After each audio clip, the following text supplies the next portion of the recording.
This story starts as our MC. Banaza is suddenly summoned to the magical kingdom of Cry Road as their 198th candidate for the legendary hero. A friendly canine maid greets him warmly and gestures toward a grand set of doors for his arrival. Confused, the young man stands in a massive hall while surrounded by many silent, hooded figures watching him. He gazes at the ornate ceiling, struggling to understand how he transitioned from a simple loading dock workplace. Panic begins to set in as the reality of his situation and the strange title weigh heavily on him. The maid urgently leads him away, explaining that another hero candidate will be arriving shortly behind him. They pass through massive doors while she mentions heading toward a special crystal room for a power measurement. Banaza attempts to clarify the misunderstanding, insisting that he is nothing more than a humble traveling merchant. With a lighthearted chuckle, the maid suggests that most people are unaware of the hidden potential they harbor. She confirms that he is now in an entirely different world from the one he previously called home. Gazing out a balcony, the merchant sees a breathtaking city filled with impossible architecture and floating magical towers. He admits that despite his extensive business connections, he has never once heard of a kingdom named Cry Road. The maid remains calm as she guides him further into the heart of the majestic, sprawling royal palace. A vast landscape unfolds before him, showcasing a world defined by high fantasy structures and shimmering crystalline magic. She explains that their world has been trapped in a brutal, long-standing conflict against the Demon King's army. Following an ancient tradition, the kingdom summons heroes from other worlds to resist the relentless demonic invasion. Banaza questions the necessity of summoning strangers instead of choosing powerful warriors from within their own borders. His eyes narrow with apprehension as he wonders about the true intentions of those who brought him here. Numerous hooded mages turn their featureless faces toward him as he enters the chamber for his evaluation. A high priest standing by a glowing orb beckons him to step forward and begin the measurement process. Banaza stands before the crystal while the maid explains that summoned individuals receive divine protection from the gods. Suddenly, the crystal glows with a blinding intensity as it begins calculating his inherent power and abilities. He watches with bated breath as the magical light fills the room, marking the start of his evaluation. His status results reveal that he is only level 1, with remarkably low statistics for a potential hero. While observing the data, he realizes he can read the local language, and his talents are numerically ranked. Horrified by the display, the canine maid trembles as she notes the complete lack of any divine blessing. Banaza stares blankly, failing to comprehend why his ordinary status is causing such a massive stir among them. An official readout confirms that his abilities are exactly those of a perfectly average adult male human. Despair washes over the maid, while the merchant awkwardly tries to remind them of his humble origins. The officials debate whether to investigate his lack of power or simply return him to his original world. From the sidelines, he watches the maid drop to her knees and pray desperately for some miraculous sign. Another maid weeps with overwhelming joy, declaring that a savior with legendary power has finally appeared before them. A second candidate, a confident blonde knight, displays maxed out stats of 999 across his entire status screen. The blonde hero stands tall as the light of his incredible power radiates throughout the entire ceremonial hall. Banaza remains stunned by the newcomer's overwhelming presence and the absurdly high power levels presented to everyone. His eyes fixate on the incredible numerical values that contrast so sharply with his own lackluster merchant stats. With a satisfied smile, the blonde man accepts his role as the chosen one destined to save Cry Road. Ignoring the failed merchant, the maid and the mages rush to surround the true hero with exuberant praise. Banaza is pushed into the background as the entire room focuses their cheers on their new golden savior. The king stands triumphantly and officially appoints the powerful blonde knight as the true hero of their world. Banaza attempts to speak with the celebratory crowd, but a servant simply hands him a celebratory drink instead. Excited citizens accidentally push him aside while cheering for the new hero, leaving the merchant feeling completely invisible. High above the city, the magnificent spires of the Cry Road Kingdom shine brilliantly under the bright morning sun. Searching for answers, the young man approaches a busy maid to ask for a moment of her time. She pauses her cleaning duties and turns around. Appearing surprised that anyone would be addressing her so suddenly, he desperately asks if she remembers him from the summoning ceremony, hoping for some shred of recognition. The maid tilts her head in confusion as she processes his claim of being the failed hero candidate. Realization strikes her like a bolt of lightning, causing her eyes to widen in utter disbelief and alarm. With a panicked expression, she demands to know why he has not yet returned to his original world. Banaza flinches as she drops her broom, the sudden clang echoing through the quiet hallway between them. She explains with a heavy heart that the process of returning a summoned individual is incredibly difficult. While the summoning gate remained open, there was a brief window to send him back to his home. Unfortunately, once the magical portal has fully closed, reopening it for a failed candidate is practically impossible. Fear grips his soul as he realizes he might be stranded in this strange land forever without any help. Shortly after, a simple wooden carriage pulled by 2 horses travels down a dirt path away from the castle. Official scrolls from the kingdom acknowledge their failure and offer a formal apology for his predicament as a commoner. Banaza sits huddled inside the small cabin, feeling abandoned by the very people who forced him here. The royal decree permits him to live in the remote Della Vesa forest located far to the north. He sighs in frustration, wishing the kingdom had provided a much more thorough explanation before discarding him. Reaching out toward the front of the carriage, he tries to get the attention of his silent driver. The lizard man driver remains cold, stating he was strictly ordered not to speak with the human passenger. Banaza persists with a friendly smile, requesting that they at least share a small conversation during the trip. He casually mentions his knowledge of the king, forcing demi-humans into harsh, magical slavery contracts across the land. This comment visibly irritates the driver, who reacts with a fierce glare at the mention of such bonds. The lizardman scoffingly laughs while Banaza watches from the carriage window, stunned by the driver's dismissive reaction. He firmly denies being a slave, causing the merchant to realize his assumptions about this world were wrong. Banaza sheepishly apologizes, noting that his previous world functioned without any concepts of racial contracts or servitude. Settling back into his seat, he finally accepts the reality that he is trapped in an alien society. A memory returns to the hours before his summoning at the bustling horse carriage loading docks of Palma. In the past, Banaza greeted his demi-human co-worker Kuro with a warm, genuine smile after a long day.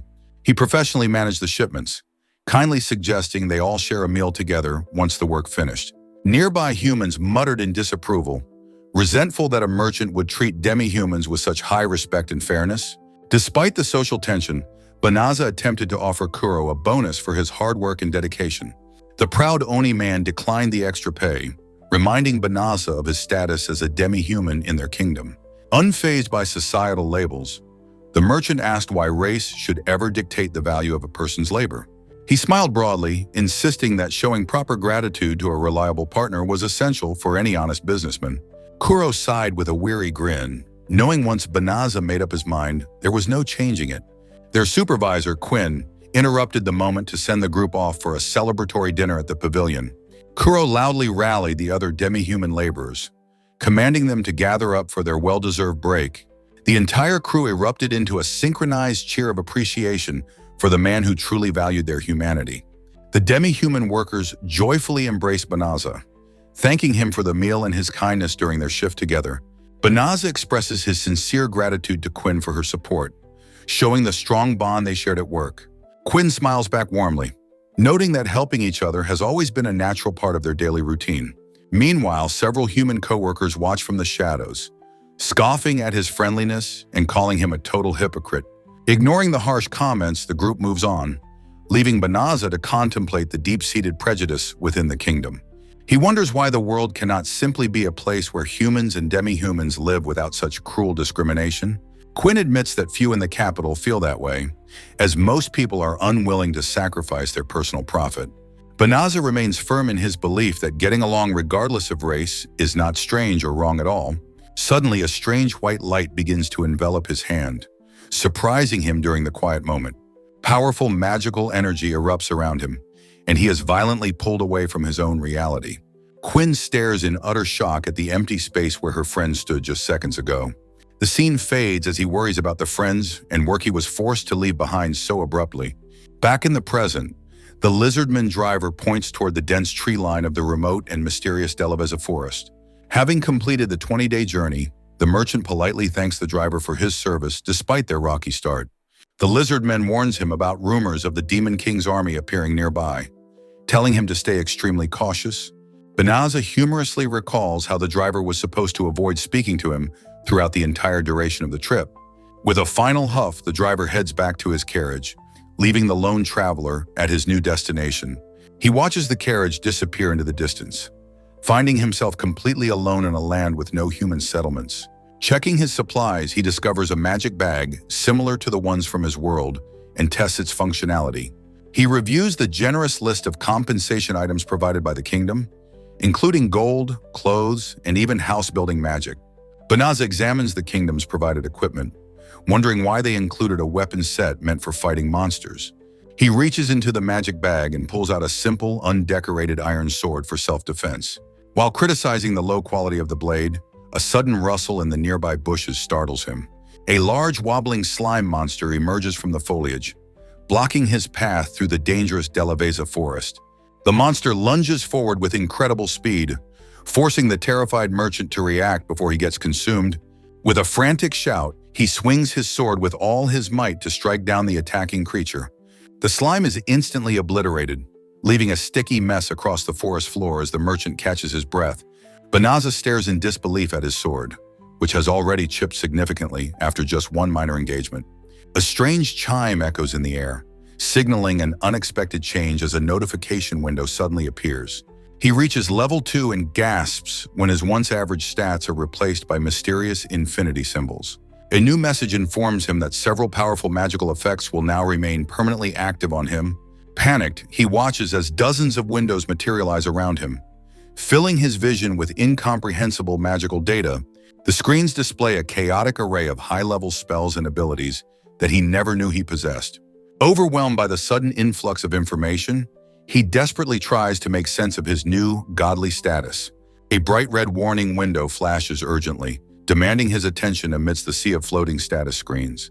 The system reveals that his magic bag was actually enchanted with concealment magic to hide its true contents. He realizes the kingdom intentionally gave him garbage gear to ensure he wouldn't survive for very long. Anger boils within him as he understands that the royals simply wanted him to die in the woods. The interface offers to forcefully cancel the concealment enchantment, and he tentatively reaches out to confirm the command. As the magic dissipates, the merchant wonders what exactly the kingdom was trying to achieve by deceiving him. Banaza touches his neck, pondering the strange circumstances of his abandonment in this dangerous world. He warily scouts his surroundings from behind a massive tree, prioritizing his immediate safety in the woods. Suddenly, another glowing interface appears before him, causing the young man to cry out in exasperation. A system warning flashes, revealing that the entire forest is heavily contaminated with toxic demonic magic. Detailed floating text defines these magic elements as dangerous particles generated by powerful demonic entities. Banaza reads the explanation with concern, finally understanding the true level of danger surrounding his location. Finding a potential solution within his new menu, he offers a soft smile of relief and determination. A system prompt asks if he wishes to purify the area. Noting it consumes 1/3 of his mana, assuming his merchant mana pool is tiny, he chuckles and decides the cost is worth his safety. He confidently taps the confirmation button to initiate what he thinks is a simple cleansing spell. An enormous magic circle erupts across the landscape, leaving Banaza stunned by the spell's unexpected scale.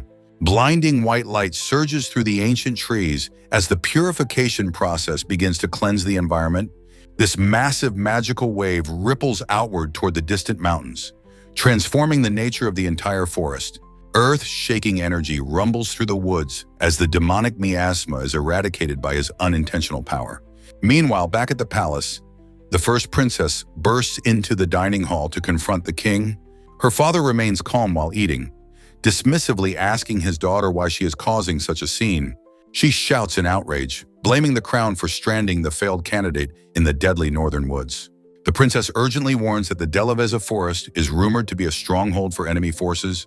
With a cold expression, the monarch scoffs at her concern for someone he considers mere worthless trash. Their argument is abruptly interrupted when a frantic messenger rushes in to report a shocking development. The king scowls at the frantic messenger, demanding to know what business warrants such an abrupt and rude interruption. An official mage reports the activation of a high-tier purification spell, leaving the throne room in stunned silence. Overflowing with pride, the monarch assumes the golden hero cast the spell while setting out on his quest. He laughs heartily, feeling validated in his choice of hero, while the first princess watches him with suspicion. However, the messenger's face pales as he clarifies that the spell did not originate from the hero's location. The room falls silent when he reveals the source of the divine light was the remote northern forest. Far away, the Delaveza forest stands bathed in a pure, holy light that has completely erased all demonic presence. Banaza stands amidst the quiet trees, looking around in confusion as the magical storm finally begins to settle. He blinks in surprise, failing to realize the world-shaking magnitude of the simple cleansing magic he just performed. Ancient records describe purification as a supreme magic, capable of decomposing and annihilating particles harmful to the human body. Such power is capable of destroying high-ranking demons by targeting the very magical components that sustain their forms. Acting as the ultimate anti-demon weapon, this magic leaves nothing behind but fading embers of those it strikes. Unaware of this, the merchant simply wonders why the forest became so peaceful and bright after his spell. Elsewhere in the woods, a high-ranking demon named Fengalil gasps as his elite vanguard unit is suddenly destroyed. He reaches out while disintegrating, desperate to warn the Demon King about the terrifying power that struck them. On the opposite side of the woods, Banaza notices that the intense light has finally vanished from the area. He remarks that despite the flashy visual effects, nothing about his personal condition seems to have changed at all. To be certain of his status, he mentally calls forth the magic window to check his remaining energy reserves. The interface confirms his mana was indeed consumed, though he still struggles to grasp his own hidden potential. He carefully monitors the magical readout, noting that a significant portion of his power was used for the spell. Banaza notes his small mana pool, assuming his power hasn't changed despite the massive purification spell he cast. He stares in total disbelief when a status screen displays his level has jumped to 367. Confusion mounts as he wonders how his level soared so high without defeating any powerful monsters in combat.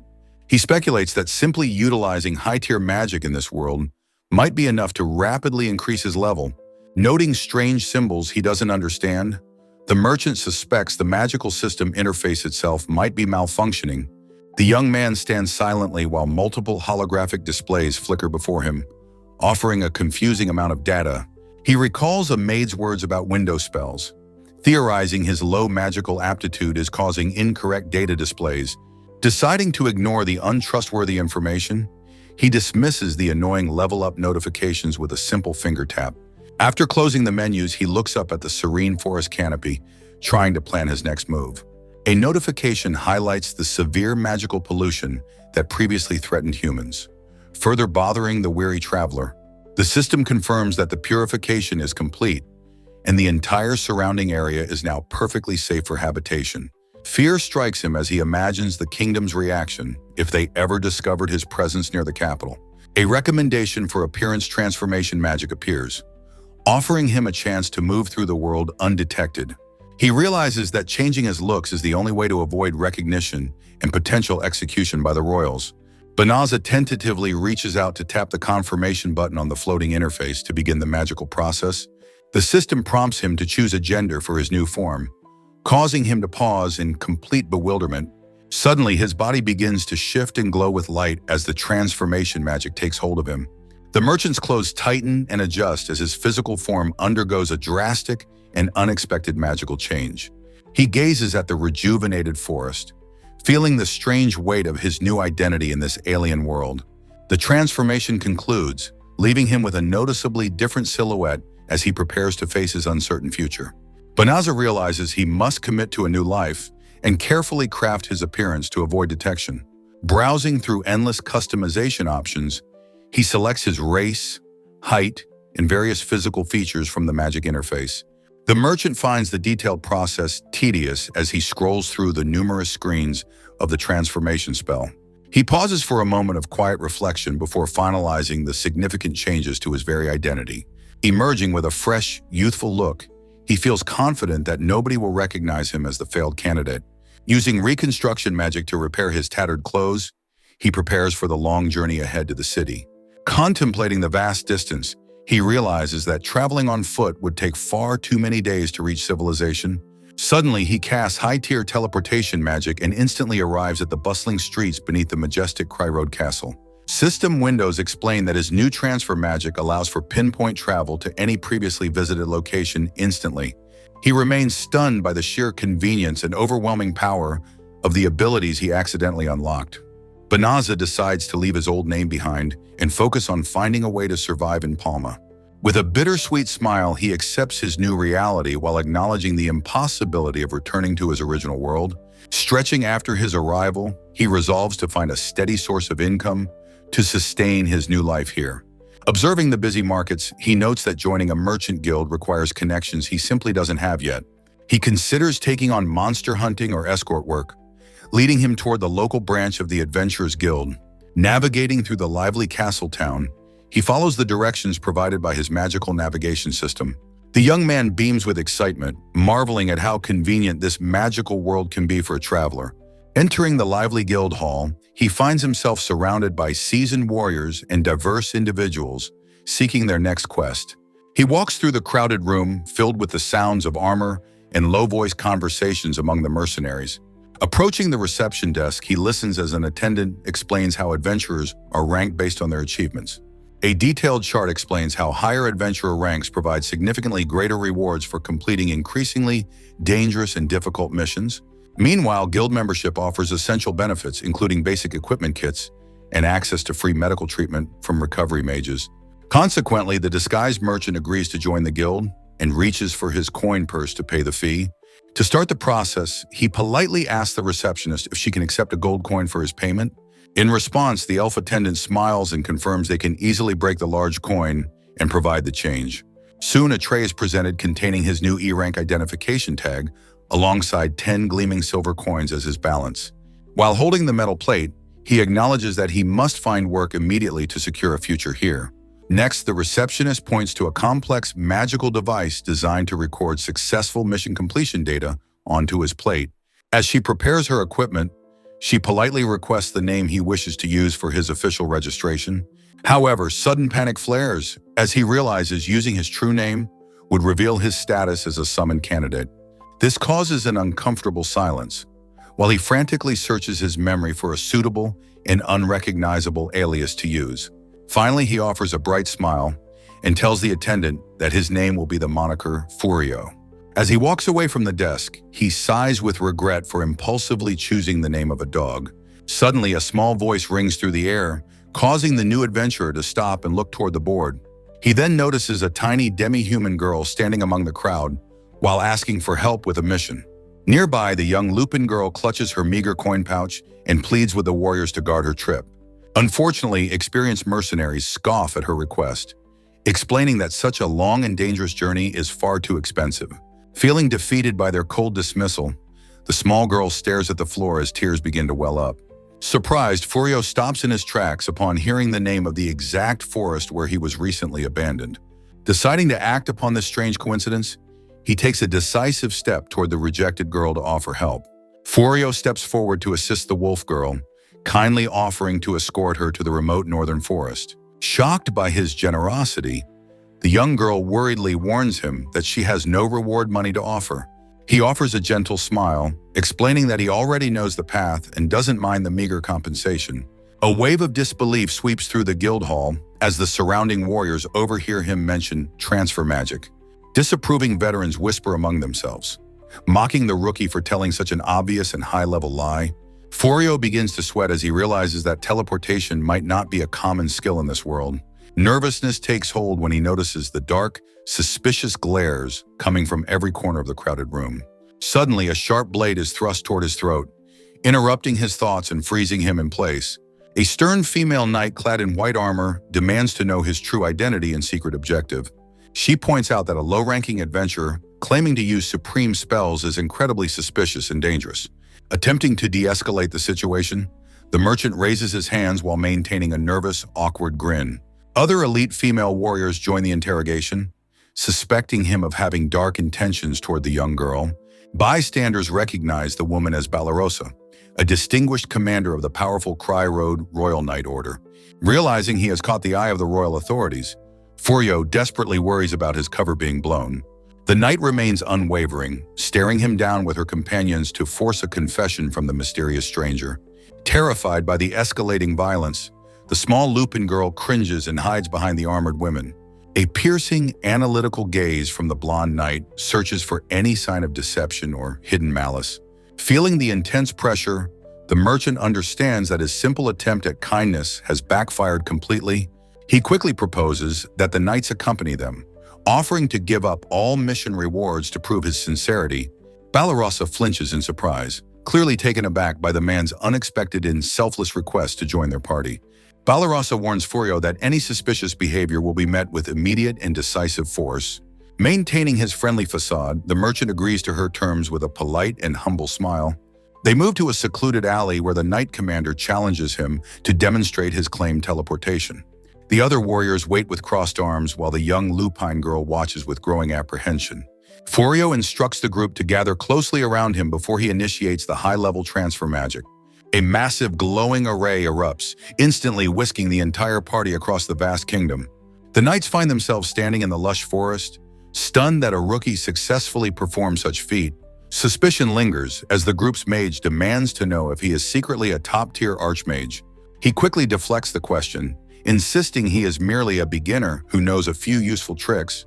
Moved by his cooperation, Ballarosa begins to express regret for her earlier hostile and aggressive interrogation. She drops to one knee to formally offer a sincere apology for doubting his integrity and skills. Flustered by the formal gesture, Furio insists that he was equally to blame for being so careless.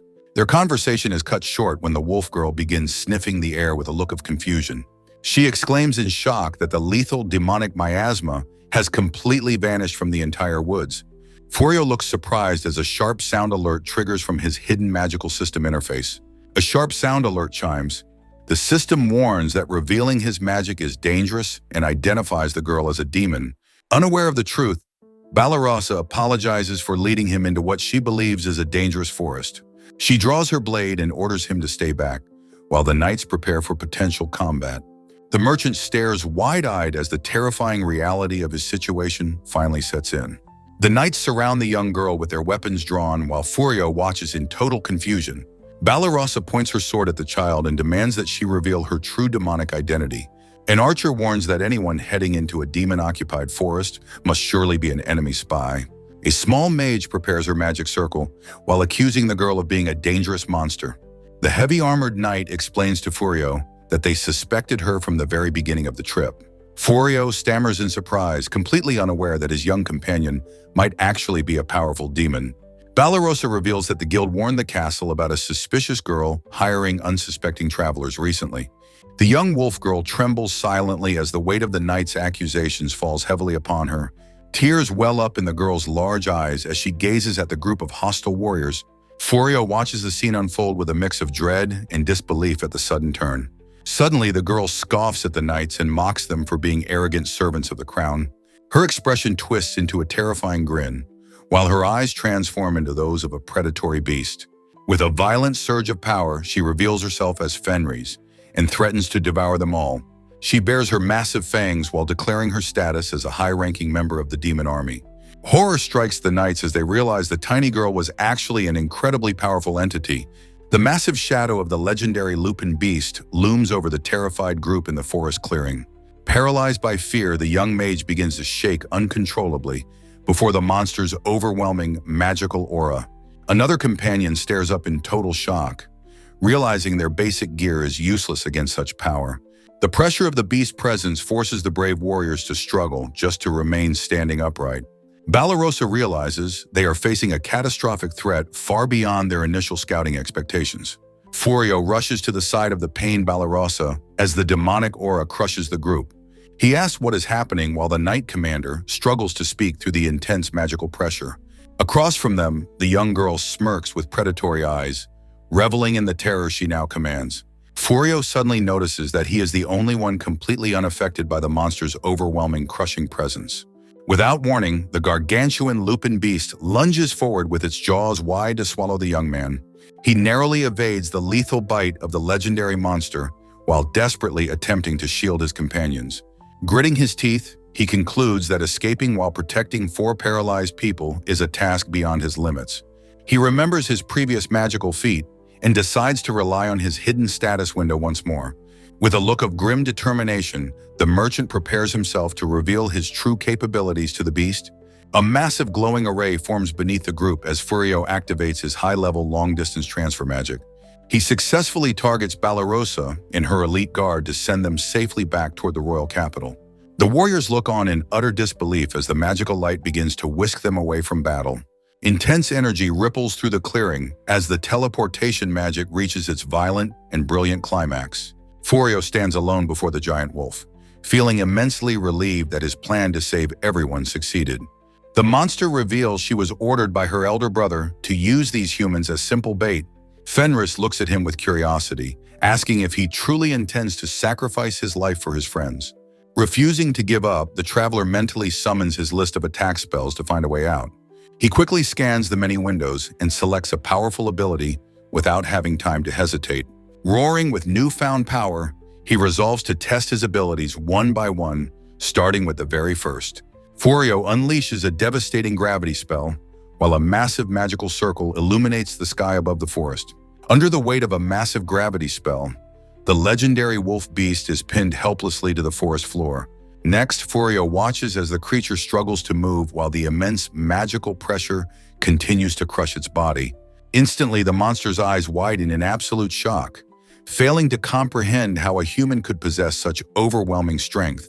Furthermore, the traveler realizes his wide-range attack magic has completely paralyzed the high-ranking demon warrior as he stands. In reaction, rage and fear flicker in the beast's gaze as it tries to resist the force pinning it. To keep control, Furio extends both hands, feeling the intense magical resistance pushing back against his own massive aura. While thinking about his next move, he knows that fleeing with his companions is impossible without ending this confrontation. Consequently, he searches through his various magic windows and discovers a specialized spell intended to force submission on enemies. Simultaneously, the interface reports that the enemy attempted to use gravity reduction magic, which was promptly neutralized by him. Thus, the system suggests utilizing the submission spell to resolve the conflict without further violence in the forest clearing. However, despite the creature's continued defiance, the merchant hesitates to take a life and considers the alternatives offered. Unexpectedly, a new magic circle descends as the defeated monster begins to beg him to end its life immediately. At the same time, the creature declares that a defeated warrior has no reason to exist in this world. Choosing mercy over execution, the young man mentally commands the magical system to halt the gravity spell at once. As a result, the shimmering magical circle vanishes, while the giant wolf looks up in stunned and silent confusion. Subsequently, the beast questions his bizarre motives, reminding him that she is a sworn enemy destined to kill humans. In response, Furio explains with a gentle expression that as an outsider, he has no interest in racial wars. He simply states his firm desire to avoid killing anyone who has already surrendered and abandoned their will. Suddenly, a warm light begins to envelop the monster's form, while she mocks his extremely naive outlook on reality. Finally, the giant beast transforms into a beautiful woman, leaving the merchant speechless and completely bewildered. Furio reacts with intense blushing when Fenris reveals her unclothed human form after releasing her beastification. A small mechanical snap echoes as her restrictive magical collar suddenly shatters into tiny, useless pieces. He quickly wraps his cloak around her while insisting she can go wherever she wants now. The wolf girl gazes at him with wide, curious eyes while processing his unexpected kindness and mercy. Feeling the heat in his cheeks, the merchant looks away to avoid any further social embarrassment. Consequently, Fenris closes her eyes and makes a sacred vow to never harm humans without a reason. She looks up with deep devotion, declaring her absolute intention to serve him for sparing her. Furio waves his hands frantically, trying to reject the overwhelming idea of her becoming his loyal servant. He begs her to stop calling him master while his mind reels from the bizarre situation. In response, she explains that the laws of her tribe dictate absolute loyalty to her chosen superior. Despite his continued protests, he finds it difficult to argue against her ancient and sacred traditions. Fenris offers to work as a common slave or porter just to stay close to him. Suddenly, her eyes fill with tears when she asks if her sincere feelings are truly rejected. Completely cornered by her emotional display, the young man makes a frantic and defensive gesture. She threatens to end her own life immediately if her wish for service remains totally unfulfilled. Fearing for her safety, he lunges forward and grabs her wrist to prevent any further self-harm. He eventually sighs and admits defeat, allowing her to accompany him on his dangerous journey. Then a sudden silence falls as he realizes he is still holding her arms very tightly. Fenris erupts with pure joy While Furio awkwardly suggests she find some proper clothes to wear, he looks down with a complicated expression, wondering if he has truly considered all the consequences. Furio prepares spare clothes for the wolf girl, deciding he doesn't want to treat her like a simple servant. Suddenly, a dull thud catches his attention as he turns to see a startling development behind him. Fenris collapses onto the grass, causing the panicked merchant to cry out her name in genuine concern. A system notification clarifies she has merely entered a deep sleep due to complete magical exhaustion. Relieved, Furio watches over the now peaceful demon as she recovers from the strain of their intense battle. He gazes at her sleeping face, contemplating the strange path that led to them traveling together. Night falls over the forest while Furio sits by a campfire, keeping watch near their small tent. Tucked safely inside the shelter, the former beast rests under a blanket while her body slowly heals. Suddenly, Fenris bolts upright in the dark, her eyes wide with shock as she returns to consciousness. She looks toward the entrance of the tent, trying to orient herself in the quiet, moonlit woods. Outside, she sees her new master sitting by the flames while he quietly reviews his glowing status windows. The memory of her overwhelming defeat resurfaces, forcing her to accept that she truly lost the fight. She recalls how her high magic resistance was completely useless against his incredible and vast gravity spell. For the first time, she questions her belief that humans are nothing more than weak and lowly beings.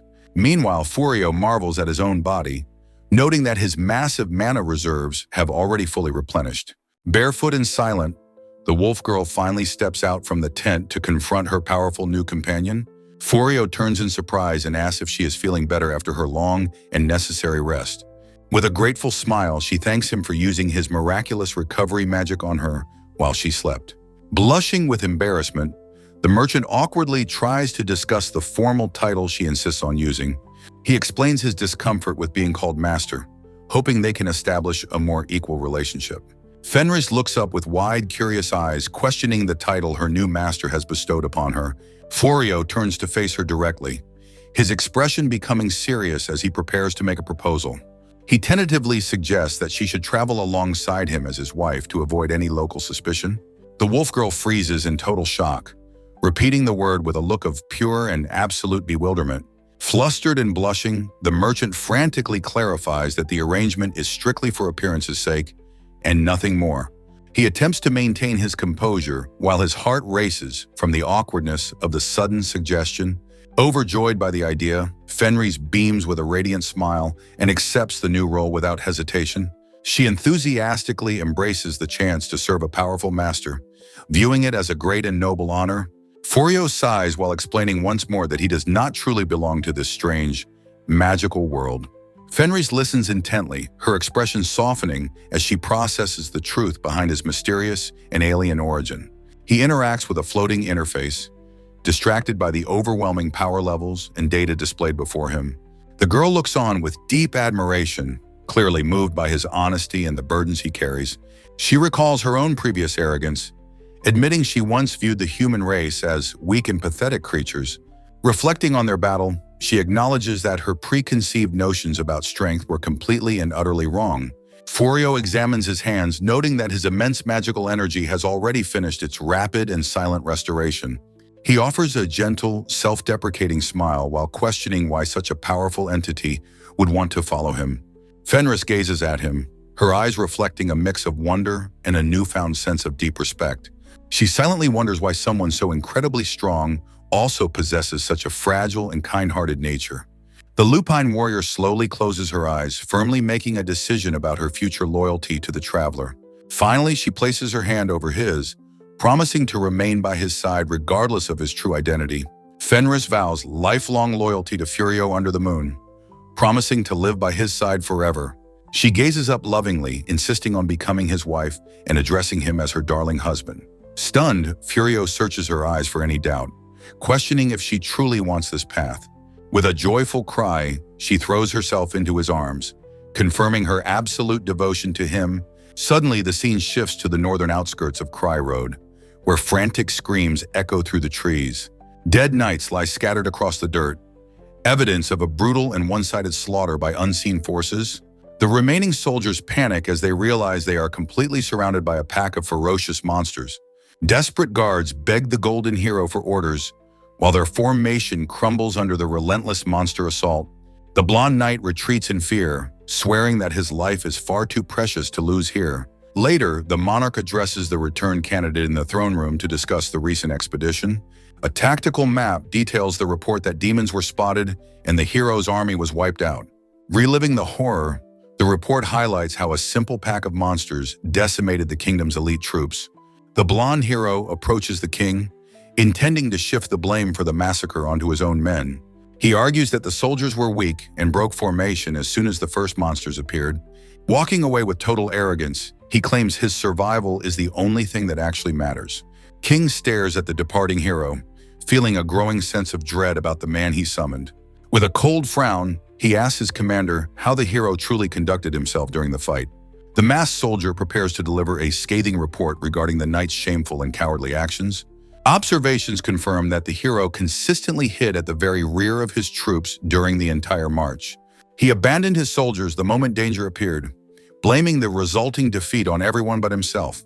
Discontent grows among the soldiers as they witness the golden hero's utter incompetence during his first failed expedition. The king sighs in deep frustration, hoping the summoned knight will finally improve his skills and defeat the demons. Angered by his own weakness, the blonde hero storms through the palace corridors while cursing his lack of progress. He yells at his training equipment, unable to understand why his stats remain completely stagnant after an entire month. Despite being level 91 with maxed attributes, he realizes he is still powerless against the forest's truly elite monsters. Regret washes over the knight as he blames the kingdom's summons for his current humiliating and dangerous predicament. Deciding to distract himself from failure, he turns his attention toward a servant who has been patiently waiting nearby. The hero greets a woman named Suya with a cold look, finally ending her long wait in the palace halls. A beautiful and alluring woman dressed in elegant attire offers a gracious smile to her master in return. She politely insists that waiting is merely part of her duty as a loyal servant to the chosen hero. The Golden Knight scoffs dismissively, caring little for her dedication as they prepare to leave for a break. He leads her away through the ornate halls, planning to spend the kingdom's gold on an expensive and lavish lifestyle. Meanwhile, the scene shifts back to the local Adventurers Guild, where many bustling mercenaries gather for work. Inside the lively guild hall, seasoned warriors and newcomers alike search the boards for profitable and safe missions. A new identification plate shines on the counter, officially marking the lowest tier for a beginner adventurer to start. Fenris examines the small metal tag with great curiosity, marveling at how humans use such objects to manage status. After spending a relaxing week sightseeing around the town, the duo finally returns to the guild to find employment. Furio proudly displays his own matching E-rank tag, proving he is ready to work alongside his Lupin companion.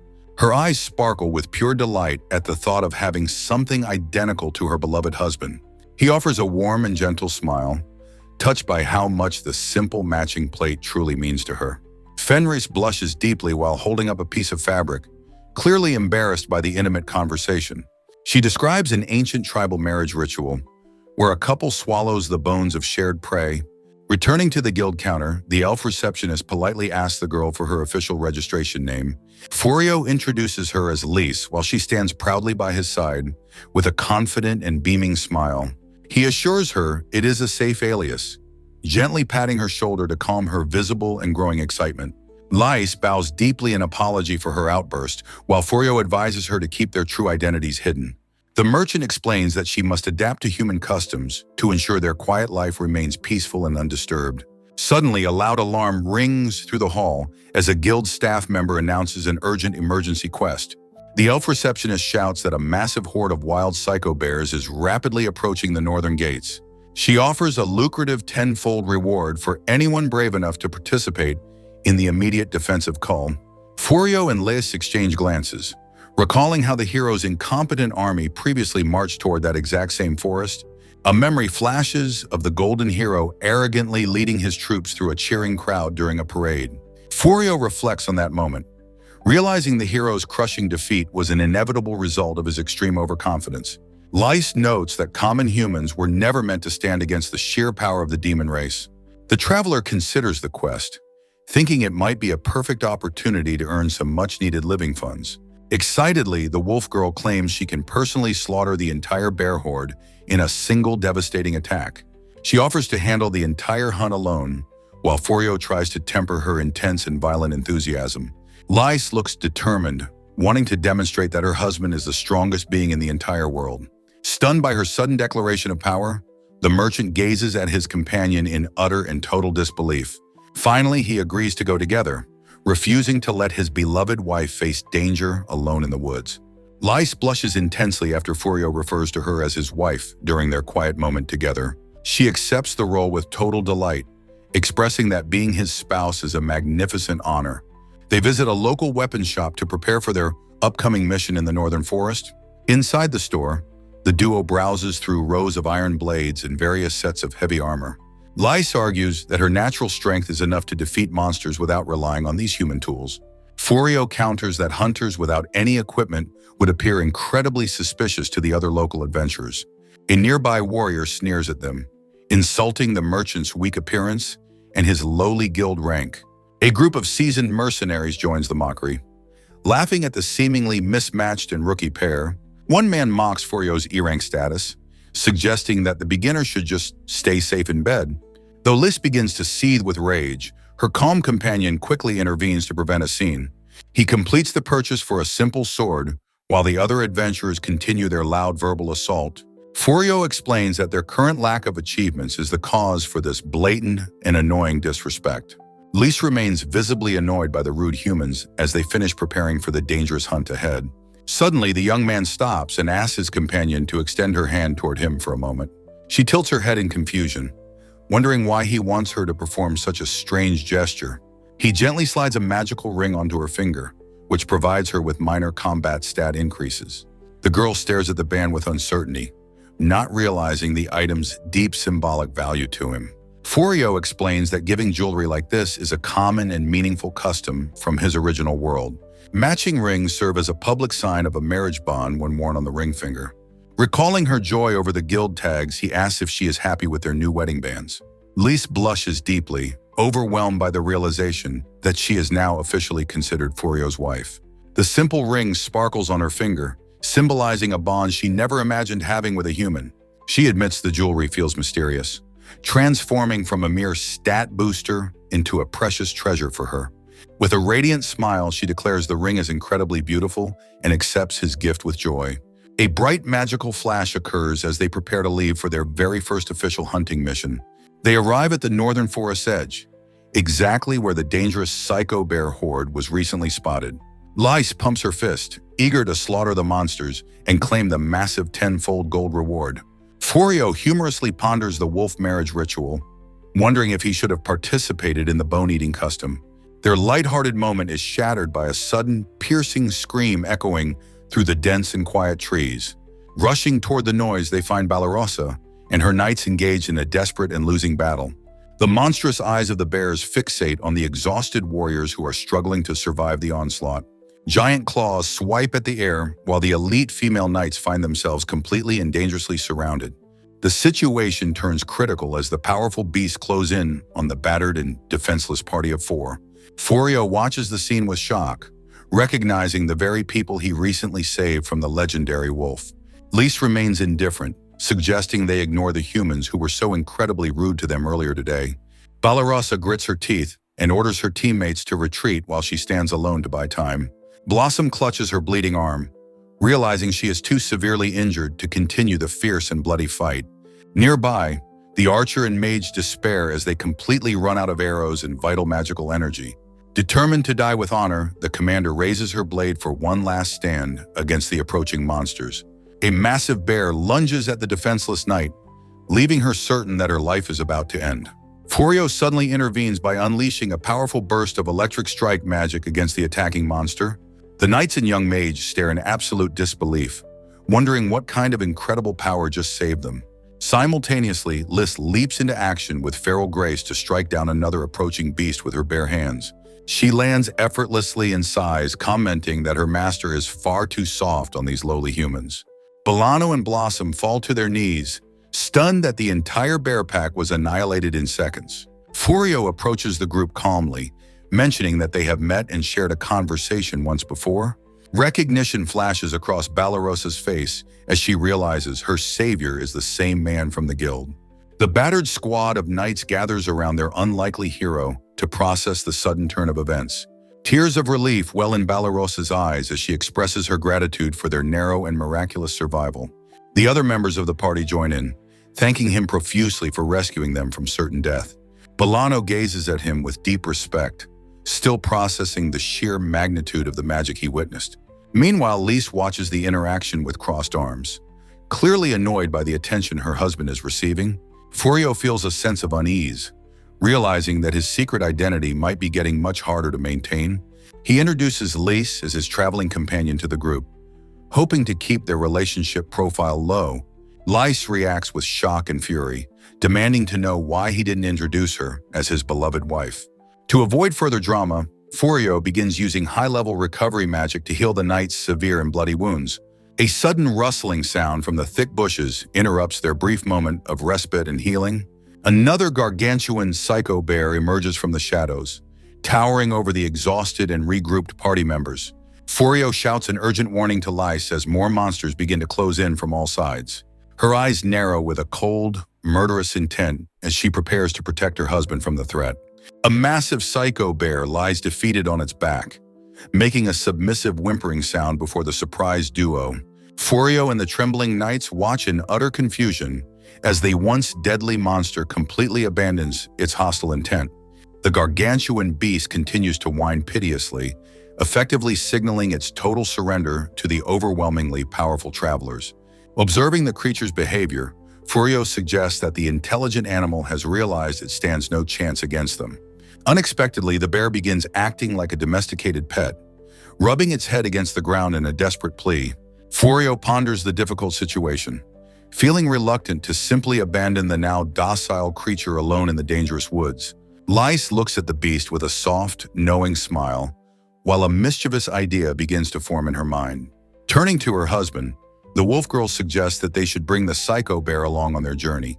Furio reacts with visible sweat, questioning if she truly intends to keep a legendary monster as a common house pet.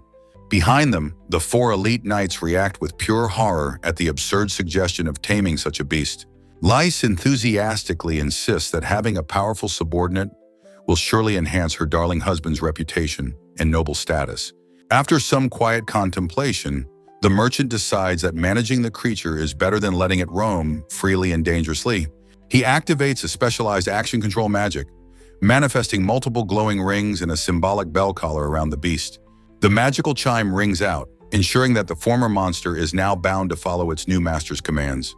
However, Furio quickly realizes that walking around with a giant, terrifying bear would draw far too much unwanted attention. While the knights remain frozen in shock, he quickly browses through his status windows to find a transformation spell. With a sudden burst of magical energy, the massive bear is condensed into a tiny, adorable horned rabbit form. Furio holds the small creature, noting that this compact size is much more suitable for their quiet, inconspicuous travels. Lise blushes deeply as she gazes at the cute animal, feeling her heart melt at the creature's new appearance. Finally, he names the pet Sabea, leaving the bewildered knights to wonder what kind of people they have met. Balarosa stares in absolute silence, completely overwhelmed by the absurd display of power she just witnessed from the merchant. Furio casually walks past the pile of defeated monsters while his new pet rabbit rests comfortably on his head. Suddenly, the blonde knight commander stands tall and formally requests to properly introduce her group to the mysterious traveler. Balarosa reveals her past as a daughter of fallen nobility, now dedicated to restoring her family's lost status through service. Following suit, the energetic Blossom winks while explaining how her agricultural roots gave her the strength of a heavy knight. The archer Baleri tearfully admits she was just a simple horse caretaker before being forced into the royal military ranks. Lastly, the quiet mage Belano introduces herself as a specialist in defensive spells while adjusting her oversized wizard's hat. With her sword planted firmly in the earth, the commander prepares to make a humble and desperate life-changing plea. All four elite knights drop to their knees simultaneously, begging Furio to provide them with specialized combat training and guidance. Furio stammers in confusion at the sudden request, while Balarosa remains unwavering and serious in her request for help.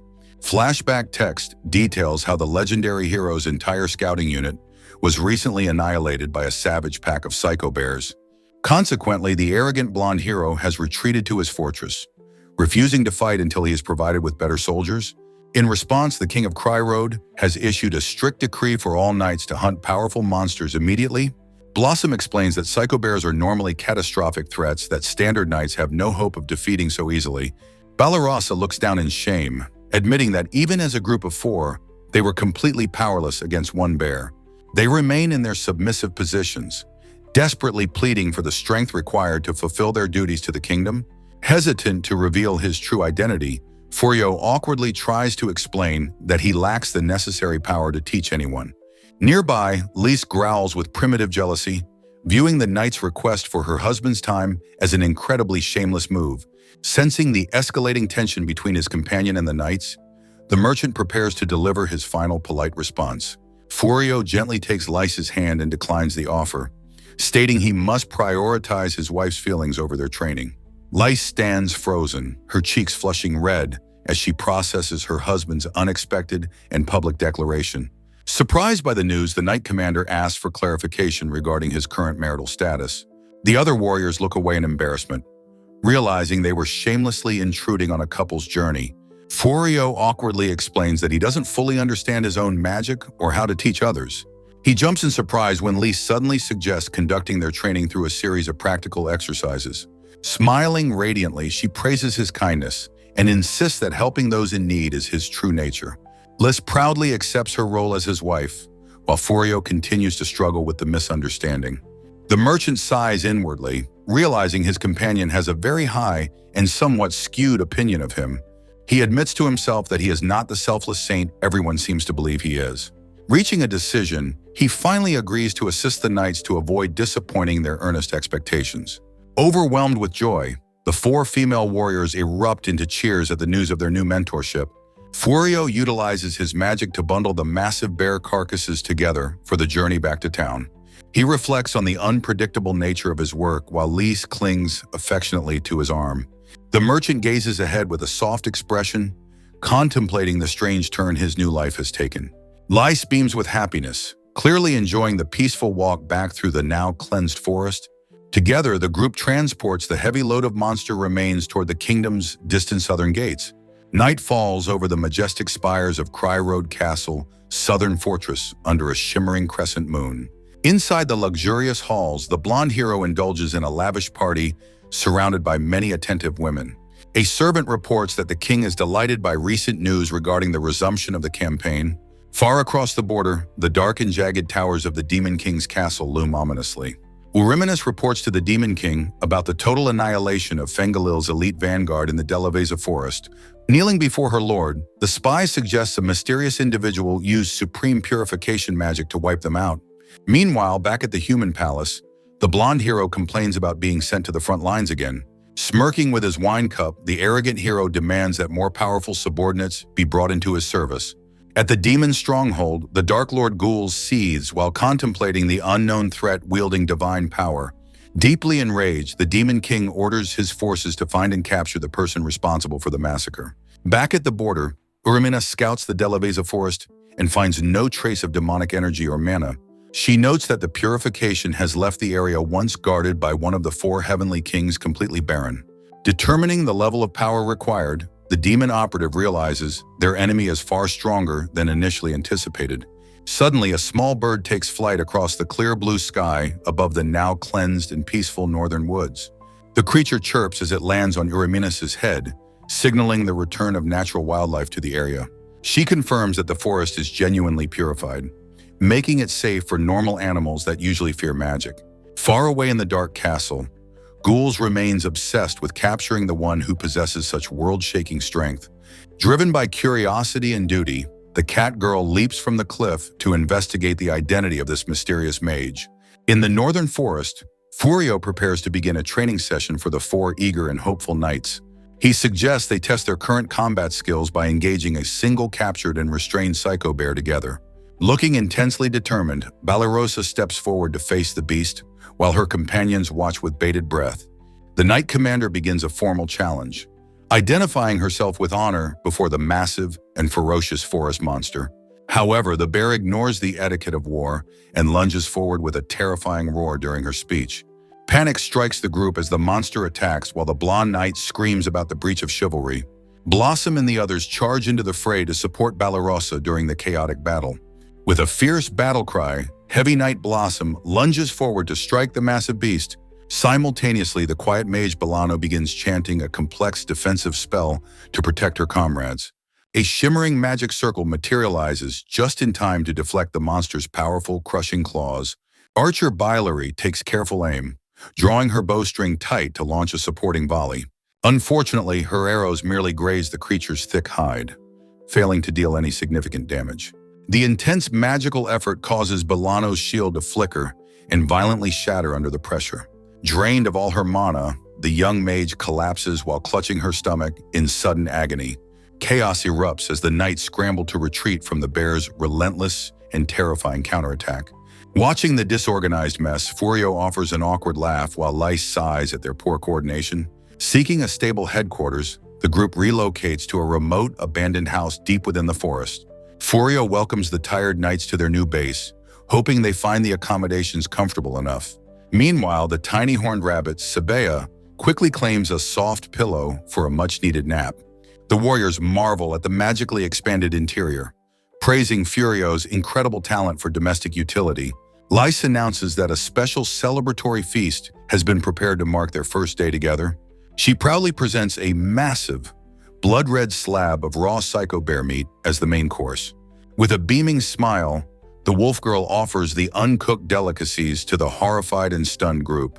Furio frantically intervenes, explaining that humans and demi-humans have very different dietary needs and limits.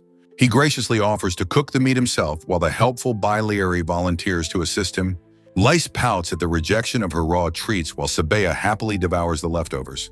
Furio and the knights gather in the kitchen to begin preparing a proper meal together. Lice watches with intense curiosity as her husband begins to demonstrate common human culinary techniques. He carefully washes and pours grains into a pot, explaining the basics of cooking a staple meal. A magnificent spread of soup, salad, and sautéed monster meat is soon presented to the hungry group. The wolf girl stares in absolute wonder at the fluffy white rice, never having seen such food before. While the knights dig in enthusiastically, Liz remains hesitant about the unfamiliar green vegetables on her plate. She tentatively takes a small bite of the cooked greens, testing the flavor of human cuisine. A sudden realization of incredible flavor strikes her like lightning, leaving her completely stunned and speechless. Swallowing the delicious morsel, she finally understands the true potential of the meat she previously ate raw. Blushing with delight, she admits that the complex taste of cooked food is far superior to her old ways. The group shares a warm, cheerful dinner while discussing the cultural differences between humans and demons. Les marvels at the immense time and effort humans dedicate to perfecting every single meal they consume. Later, a massive carriage overflowing with bear carcasses arrives at the city, drawing gazes of absolute shock. Guild members whisper in awe at the sheer volume of high-ranking monsters the rookie pair successfully harvested. While waiting for the appraisal, Lise asks if she can explore the town for a brief moment alone. Furio offers to accompany her, but she insists on handling some personal errands by herself today. He accepts her request, though he remains slightly curious about her sudden and secretive individual plans. An older canine woman receptionist warmly welcomes Lace into a specialized shop located within the busy castle town. Furio promises to wait nearby with their pet Sabea until the formal mission appraisal is finally complete. Determined to succeed, Lise heads inside to begin her mysterious task while vowing to do her absolute best. Lise reads a flyer for a cooking class, determined to properly support her husband as a wolf tribe woman. Meanwhile, the guild presents Furio with a massive reward of 1,300 gold coins for the bear hunt. Seated in a private lounge, the merchant discusses the guild's recent appraisal of his incredible hunting results. The receptionist reveals that the kingdom officially recognizes his feats and offers him a prestigious honorary knight title. She extends a formal invitation for him to serve directly under the legendary hero using his overwhelming strength.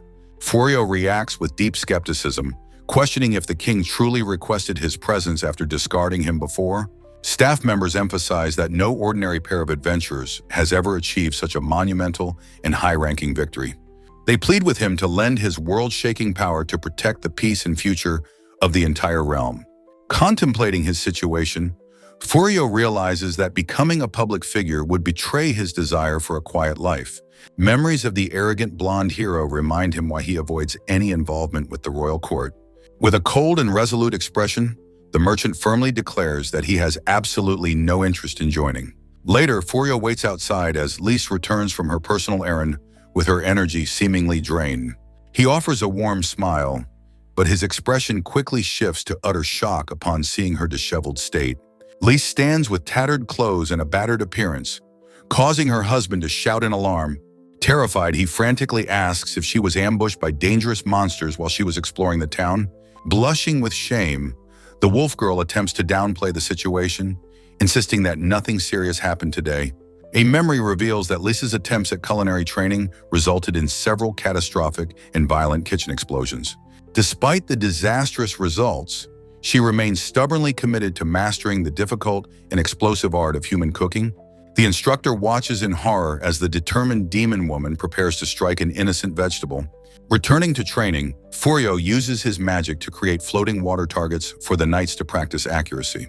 Lisa's cooking attempts result in another flaming pan, much to the alarm of her petrified culinary instructor. Back at their base, Furio instructs Bolano while Lise oversees Baileri's archery practice in the forest background. Using his overwhelming power, the merchant carefully enchants a small object within a complex, glowing magical array. Lise struggles with her cooking once again, blowing on a burnt dish as smoke billows from the pot. 1 month later, Furio marvels at the flourishing vegetable garden that has completely transformed their remote forest home. Blossom proudly leans on her hoe, crediting the high-quality soil and her own hard work for the harvest. The heavy knight affectionately rubs Sabea's head, thanking the small horned rabbit for assisting with the farm work. Furio chuckles while Blossom holds the happy pet, noting how well everyone has finally settled into their routine. The merchant ponders the progress of their training, noticing that some members are struggling more than others lately. Lise sternly encourages Bailey to improve her aim, but the archer finds the forest creatures too cute to shoot. A mother three-eyed bird and her chicks wander past, leaving the soft-hearted archer unable to launch an arrow. Despite the pressure, Bailey insists she cannot hunt such innocent creatures while her companions argue in the distance. Noticing Bolano's struggle with her defensive magic, Furio approaches the young mage to offer a special gift. Bolano looks up in surprise as her mentor prepares to present her with a handcrafted piece of jewelry. He reveals a ring of magic power he personally crafted, which provides a significant boost to her magical capacity. Furio advises the mage to use the ring cautiously, noticing she still looks a bit pale from overexertion. He gently applies a stabilizing enchantment to the band, ensuring the sudden influx of mana doesn't overwhelm her body. With a kind smile, he tells her to test the ring for half a day and remove it immediately if she feels ill. Bolano remains silent while watching Furio walk away, her heart filled with gratitude for his constant and thoughtful support. She gazes intently at the shimmering magical ring in her hands, resolved to master her powers for her teacher. Bolano stares at her new ring in shock while Lise gazes at her with intense, suspicious eyes. Suddenly, Lise aggressively chases the panicked mage through the woods while Furio watches with total, silent bewilderment. During the next training session, Balarosa finds herself pinned down and struggling against a giant, multi-eyed centipede monster. Without hesitation, Lise lunges forward and obliterates the creature with a single devastating swipe of her bare hand. Standing over the remains, the wolf girl scolds the knight commander for struggling with such a low-tier forest beast. Lise then whispers a cold warning to Balarosa, claiming she doesn't deserve the custom ring Furio specially crafted. Watching his students, Furio sighs while noting that although they've improved, none of them seem to enjoy combat. The merchant eventually decides to end the training, suggesting they all return home to prepare a proper dinner. Furio turns around in surprise as he hears Lise calling out to him with an unexpected and urgent request. Blushing and fidgeting, Lise asks for the opportunity to personally handle the cooking duties for tonight's group meal. Taken aback by her sudden enthusiasm, Furio gives her his permission while wondering about her newfound culinary interest. To everyone's absolute astonishment, Lise presents a massive and perfectly prepared feast centered around a giant omelet rice. The knights stare in wide-eyed shock, unable to believe the raw meat has transformed into such a delicacy. Beaming with pride, Furio asks his wife when exactly she managed to acquire such professional and impressive cooking skills. Blossom and the others begin devouring the meal with tears of joy, praising the incredible taste of her cooking. Lys reveals that she secretly attended a human cooking class while he was busy at the Adventurers Guild. She recalls her initial frustration with the delicate process, realizing that raw power cannot solve every single problem. With a soft expression, she admits that learning domestic skills brings her more happiness than simply becoming stronger. Hidden in the nearby foliage, the demon spy Eurymenes watches the domestic scene through the window with disbelief. The cat girl seethes in confusion, failing to understand why the legendary Fenris is living peacefully among the humans. Panic spreads among the girls as they hear a demon operative is present in their very home. Meanwhile, Lys remains cheerful while introducing her former demonic colleague to her unsuspecting and friendly husband. Eurymenes sees with inward anxiety, wondering how she ended up in such a bizarre and domestic situation. Furio warmly welcomes the guest by pouring tea, unaware of the intense tension building within the room. The cat girl watches him suspiciously while the terrified knights hide behind a nearby wall in utter dread. Lys dismisses any fears of poison, assuring their guests that the tea is a special gift from her husband. Suddenly, Eurymenes reacts with absolute horror as the realization of her current predicament finally sinks in deeply. Sipping her tea nervously, the spy feels an overwhelming bloodlust from Lys while trying to remain completely unnoticed. With a confident smirk, the legendary wolf warrior reflects on her past life within the Demon King's elite army. Lys giggles happily, leaving Eurymenes to wonder how a ferocious demon could change so drastically and quickly. The merchant casually shares a quiet moment with the intruder, while Lys watches them from the background fondly. Confused by the normalcy of the situation, the spy struggles to comprehend why two powerful demons live here. Next, Eurymenes attempts to measure the man's power with magic, only to find his stats are completely unreadable. Frustrated, she drinks her tea while silently noting that even the Dark Lord would be shocked by this. She mentions the complete purification of the Delaveza forest, noting the sudden absence of all high-ranking monsters there. Furio casually mentions his accidental use of purification magic, causing the shocked demon to spit out her tea. Covered in tea, Eurymenes screams in disbelief, demanding a confession from the man standing right before her. Subsequently, she turns to her former comrade, questioning if Lys truly understands the identity of her companion. Pointing an accusing finger, the spy reveals that this human annihilated Fengalil's army in the northern woods. Furio stares in absolute shock, his world spinning as the weight of his past actions is finally revealed. Eurymenes confirms that Fengalil's unit lost contact in the forest, marking the definitive death of Lys's elder brother. Lys solemnly explains that her brother was a proud warrior who would welcome death by a superior power. Furio asks if she knew the truth, while Lys admits she suspected his involvement with the forest purification. Realizing they were technically at war, the merchant looks on in shock as Lys dismisses any need for sympathy. Lys further notes that her brother's failure as one of the four heavenly kings was his own responsibility. Offering a comforting smile, the wolf girl tells her husband that he should not let the past trouble him. Furio remains visibly shaken, his mind racing as he processes the weight of having taken a life so casually. Closing his eyes, the young man struggles to reconcile his peaceful merchant nature with his current destructive power. Finally finding his resolve, he clenches his fist on the table and agrees to face the consequences ahead. The merchant takes a deep breath, consciously calming his chaotic emotions to maintain his usual composed and friendly facade.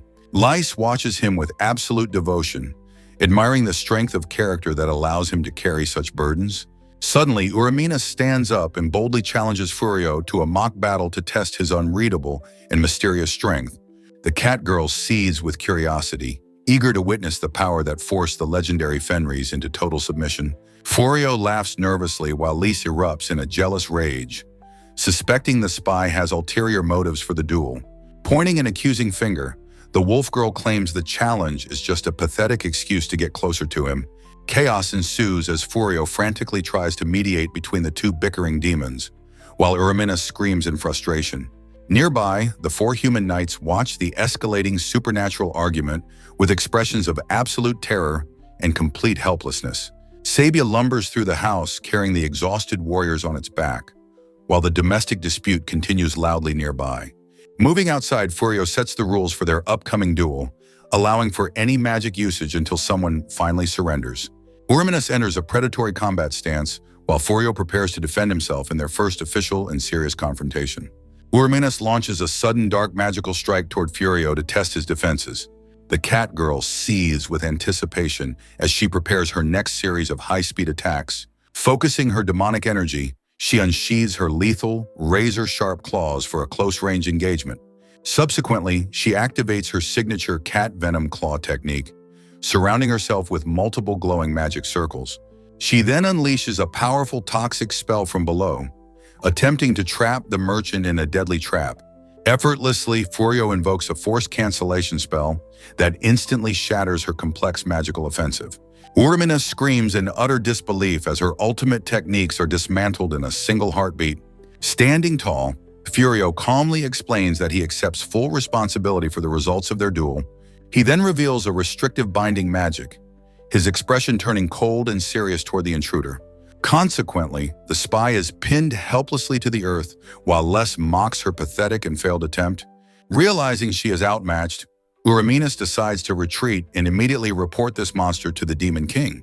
Several days later, a royal carriage arrives at the forest house, prompting Furio to investigate the new visitors. Liz watches with a frown while her husband maintains a cheerful and welcoming smile for the strangers. A knight presents an official military summons, once again requesting Furio's service for the kingdom's army. Annoyed by their persistence, Lise offers a fierce glare while the merchant politely tries to decline them. Furio reaffirms his decision to live a quiet life, unaffected by his status as a failed hero candidate. He reflects on his borrowed powers, satisfied with simply protecting the peace of his own small household. Moved by his humility, Lise gazes at him with deep affection and a proud, knowing smile. Unexpectedly, Uraminas reappears to address Furio formally after her previous and humiliating defeat in battle. She presents a massive fleet of elite demon dragons as a grand gesture of the Demon King's power. Balarosa gasps in horror upon recognizing the legendary dragon army that has historically annihilated countless human military forces. Standing atop a massive beast, Uraminas declares she will use the dragon army's might to return the favor. Blossom and her companions watch in paralyzed dread as a fleet of dragons begins to descend upon them. Contrasting their fear, Furio beams with wide-eyed excitement at finally seeing a legendary dragon in person for once. Uraminas reacts with visible sweat and irritation. Unable to comprehend the man's incredibly carefree and cheerful attitude, Furio casually discusses the rarity of dragons with Lise, while noting that dragon scales were valuable merchandise before. Enraged by their casual conversation, the cat girl's spy commands her elite unit to slaughter the disrespectful humans immediately. With a murderous shout, she orders a dragon to strike while unleashing a massive and blinding surge of power. Sensing the incoming threat, the merchant's expression turns serious as he mentally prepares a high-tier counterspell for defense. A brief moment of silence falls over the forest clearing just before the two massive powers violently collide. Invoking supreme holy magic, Furio channels an overwhelming amount of energy toward the approaching leader of the dragon pack. He unleashes the devastating iron hammer of heaven, striking the beast with a colossal and blinding bolt of lightning. The enormous dragon crashes into the dirt right before the porch, while Uraminas screams in utter and total confusion. Terrified by the display of godlike power, the remaining dragons flee while the spy desperately shouts for their return.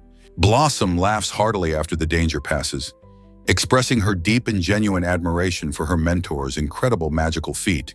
The heavy knight jokingly laments not throwing her farming tool to claim the legendary title of a dragon slayer. Furio offers a mischievous smile and suggests that the energetic warrior should give her idea a proper try now.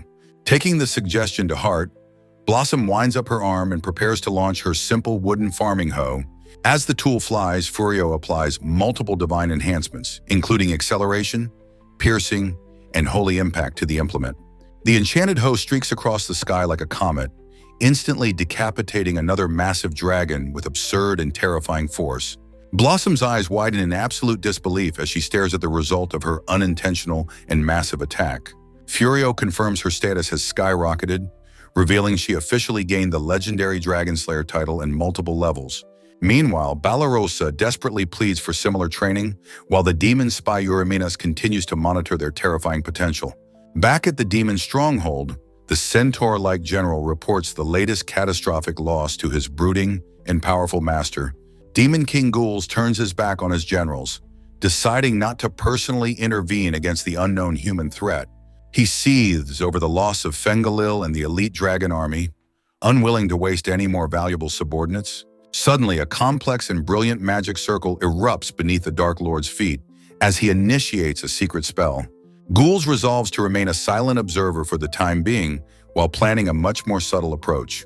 The demon monarch transforms his physical appearance, deciding to personally infiltrate the human lands to investigate his mysterious enemy. Blossom laughs heartily under the afternoon sun, still struggling to process her sudden transition into a world-famous monster hunter. Later that evening, the heavy knight relaxes in their forest home while discussing the prestige of her new achievement. Balano examines the legendary farming hoe with reverence. Much to the embarrassment of her blushing and humble companion, their peaceful conversation is interrupted when Balano notices the knight commander quietly preparing to leave the base alone. Balarosa adjusts her equipment and stoically announces she is heading out to complete her daily monster hunting quota. The other girls comment on her intense work ethic, while Furio watches with a mix of concern and admiration. Inspired by her friend, Blossom vows to eventually become strong enough to defeat high-ranked monsters without any outside help. Deep within the woods, Balarosa wanders alone while searching for suitable prey to prove her own martial worth. Unexpectedly, the stoic commander bursts into tears of frustration, lamenting that she missed the chance for a legendary title. Ancient lore explains that the Dragon Slayer moniker allows even a commoner to claim noble status and great riches. Balarosa grits her teeth in agony, realizing the title could have instantly restored her family's long-lost honor and position. Balarosa sighs over her misfortune, noting that Furio already has a wife and her luck is running out. She recalls her family's former glory in the royal capital when her father served as a prestigious knight. Determined to restore her household, she contemplates bringing a master mage like Furio into her noble family.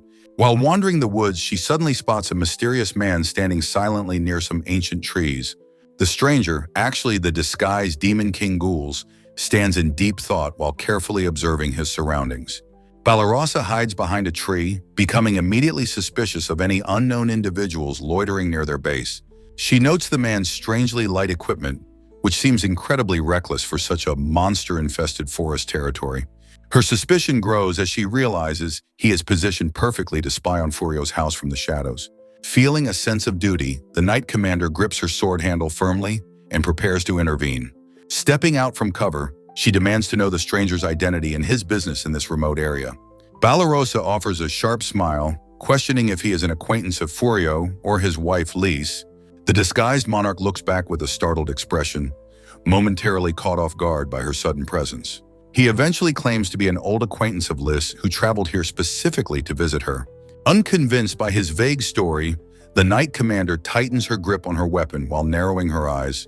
She glares with lethal intensity, sensing something dark and dangerous hidden beneath the man's calm human facade. Pointing her blade at his throat, she officially accuses him of being an agent of the Demon King.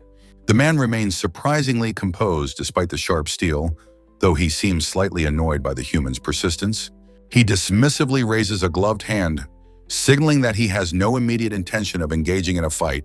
Ghouls admits his demonic nature, but insists he is only here to see the situation for himself today. Unmoved by his confession, Balarosa maintains her combat stance and prepares for a potentially lethal engagement. Balarosa decides to end the confrontation for now, offering to take a message for Lise if he has one. The disguised demon agrees, suggesting they share a cup of tea and some old stories in the near future. He begins to reveal his name with a deep syllable that immediately catches the knight's sharp and wary attention. He finally settles on the alias Gozaru, maintaining his mysterious human facade while hiding his true and dark identity. Hearing such a bizarre name, Balarosa finds it incredibly strange as Furio suddenly calls out to her from afar. Furio rushes to her side, frantically asking if she is unharmed after sensing a disturbance near their forest home. Simultaneously, Lise follows closely behind, staring with a cold and suspicious glare at the stranger's choice of fake name.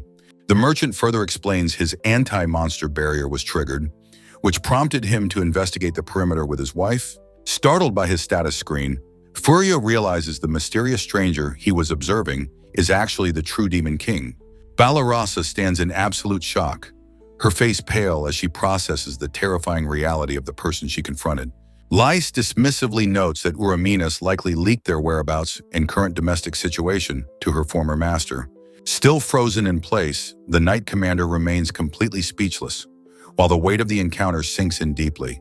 She soon begins trembling with intense fear, realizing just how narrowly she escaped a certain death at his hands. Later, back at the demon's stronghold, the powerful monarch Ghouls returns to his throne in deep, silent contemplation. Eurymenes then asks her lord if his personal reconnaissance mission provided any meaningful or useful strategic results. He reveals that a sophisticated anti-demon barrier prevented him from stepping onto the human's private forest property.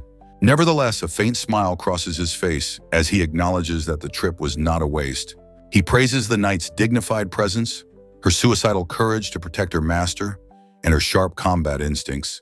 Ultimately, the demon ruler finds the human's behavior and the merchant's strength to be quite fascinating.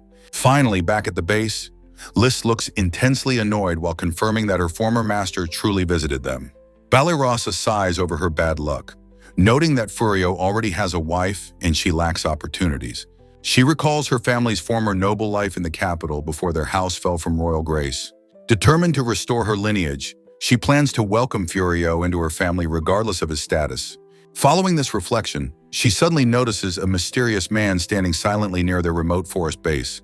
The stranger, actually Demon King Ghouls in disguise, stands in quiet thought while observing the peaceful house. Balarosa watches from the shadows, wondering about the true identity of the suspicious man loitering near her home. She notes his strangely light equipment, which seems incredibly reckless for a forest filled with high-ranking monsters.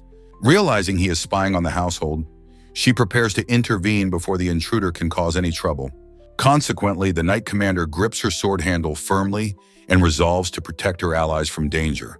Stepping out from cover, she demands his identity, catching the disguised demon completely off guard with her arrival. With a polite but sharp smile, she asks if the man is an acquaintance of Furio or Lys. The stranger looks startled, his human facade momentarily failing as he processes the knight's unexpected and bold interrogation. He eventually claims to be an old friend of the mistress who came to visit after hearing rumors. Suspicious of his story, Balarosa tightly grips her sword and prepares for a sudden and violent confrontation. She responds with a cold, suspicious remark, sensing that his claims of friendship are nothing but a lie. Suddenly drawing her blade, she identifies him as a demon and demands his true name and dark purpose. Unfazed by his presence, she challenges him to battle and declares herself as his sole opponent here. Ghouls calmly raises his hand to stop the fight, insisting he has no immediate desire for a duel. He finally admits his demonic nature while stating his intent was purely observational before deciding to withdraw peacefully.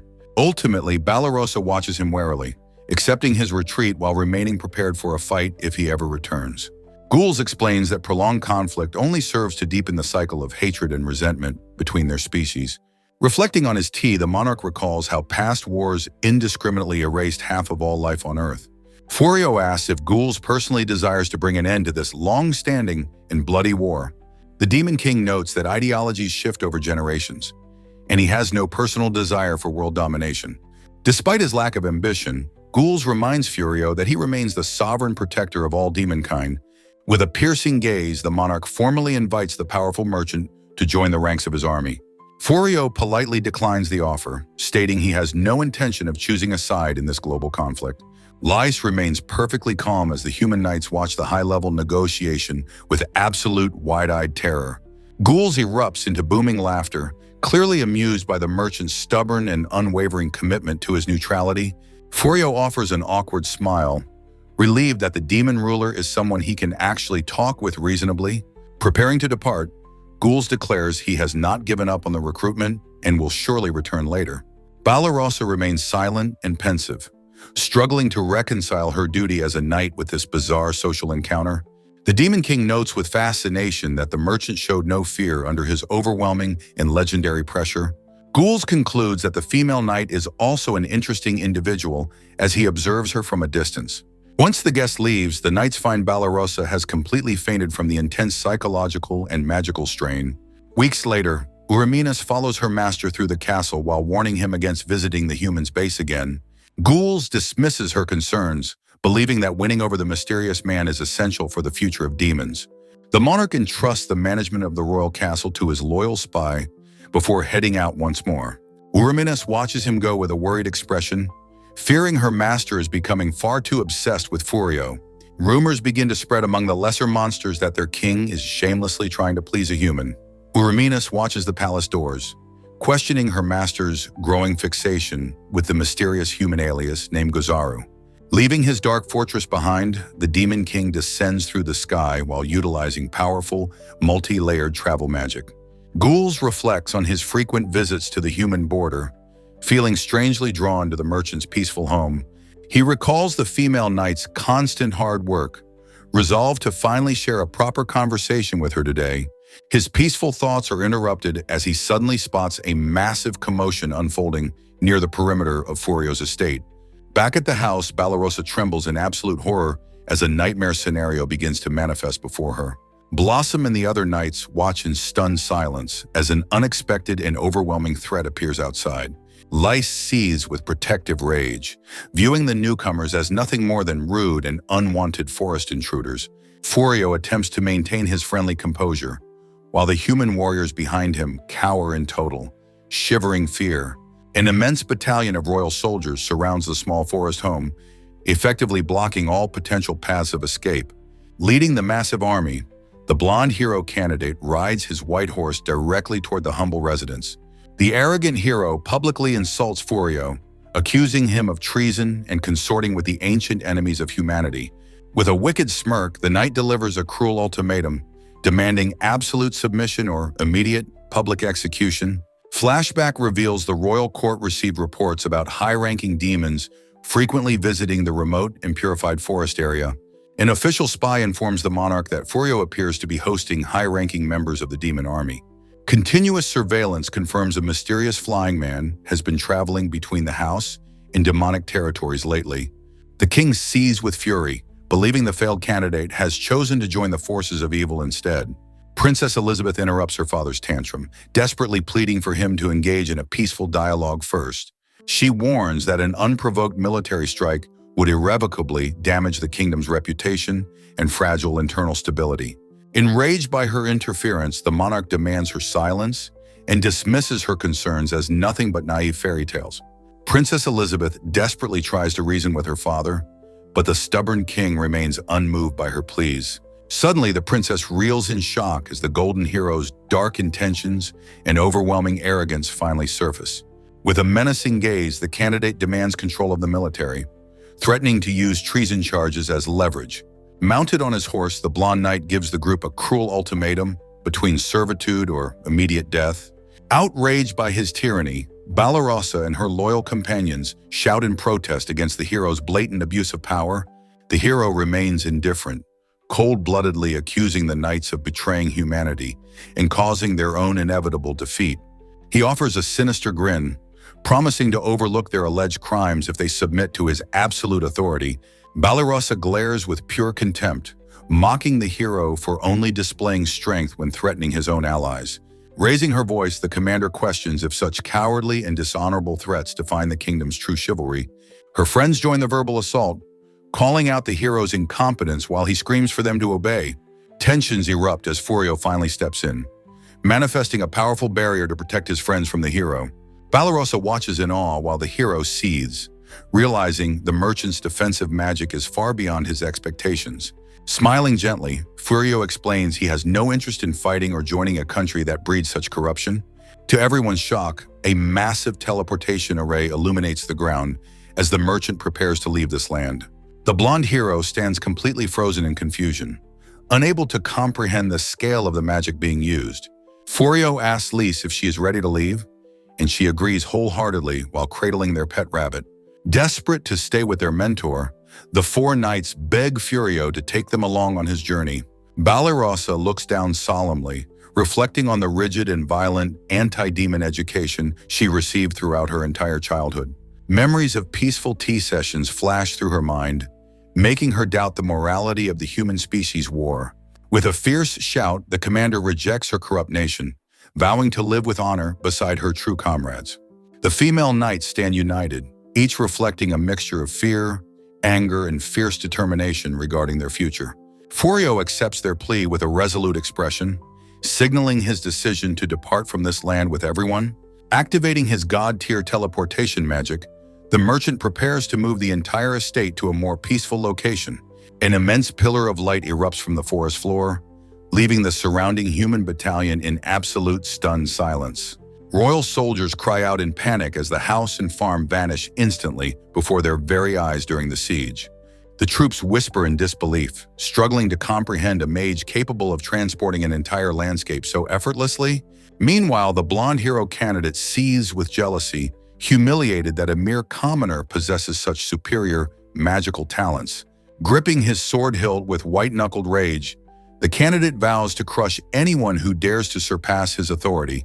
Hidden in the foliage, the disguised Demon King watches the army, realizing that his peaceful visits have been compromised. Ghouls emerges from the shadows with a grim look, mourning the loss of the quiet sanctuary he recently discovered. Tension mounts as the monarch senses the hostile intent radiating from the human forces currently invading the purified forest. Suddenly, a scout points toward the suspicious stranger, identifying ghouls as a high-ranking demon spy to the hero. The hero candidate reacts with shock and fury, finally finding a target to vent his mounting and petty frustrations. Spears are leveled at the silent monarch as the human army prepares to attack a foe beyond their comprehension. Ghouls glares with murderous intent, blaming the humans for ruining the only fun he has had in centuries. Dark energy swirls violently around the demon ruler as he resolves to punish the arrogant soldiers for their interference. Reverting to his true, terrifying form, the Demon King roars a command that echoes through the entire magical realm. He declares an immediate and all-out war against the kingdom, unleashing his dormant and world-shaking power upon the world. Panic descends on the battlefield while Uraminas rallies her forces, and the blonde hero realizes his life is endangered. The cowardly hero abandons his men once again, fleeing on horseback while his desperate soldiers scream for a retreat. Panic spreads through Cry Road as reports confirm a massive demon army is marching directly toward the human capital city. Consequently, the king urgently commands every available royal mage to prepare a kingdom-wide purification spell without delay. Haunted by the potential risks, the monarch hesitates to unleash his ultimate weapon, while his hands tremble from pressure.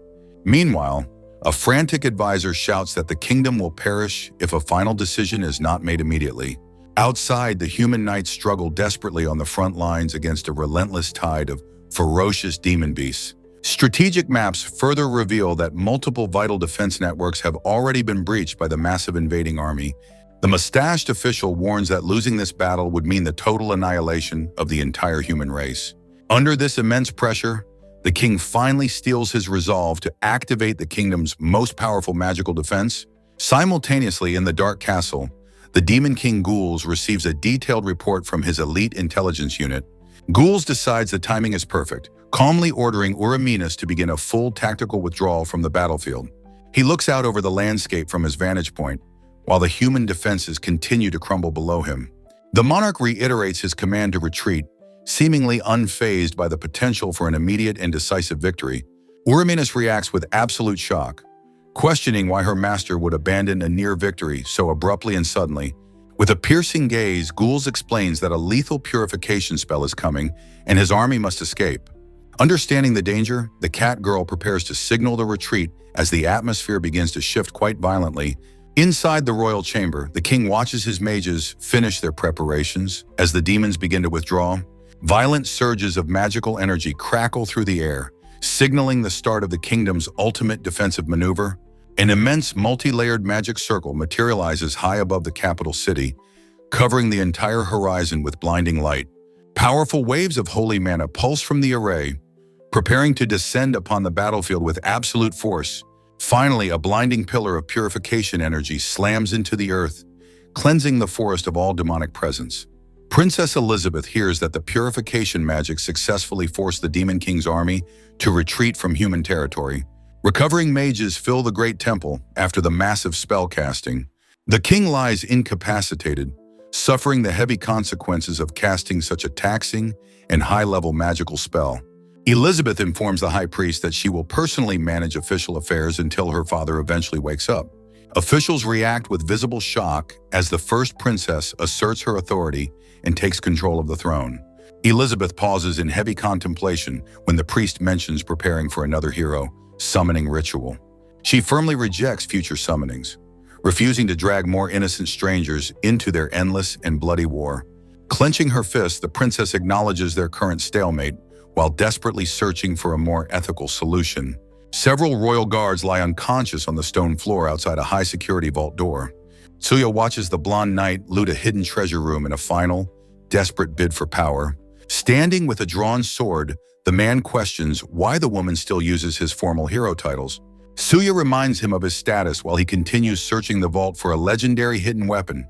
He frantically digs through ancient treasures, hoping to find something capable of defeating the Demon King. Recalling Furio's skill, the knight seethes with jealousy over the power that was never granted to him. Suddenly, a mysterious voice echoes from a dark portal, asking if he truly desires more absolute strength.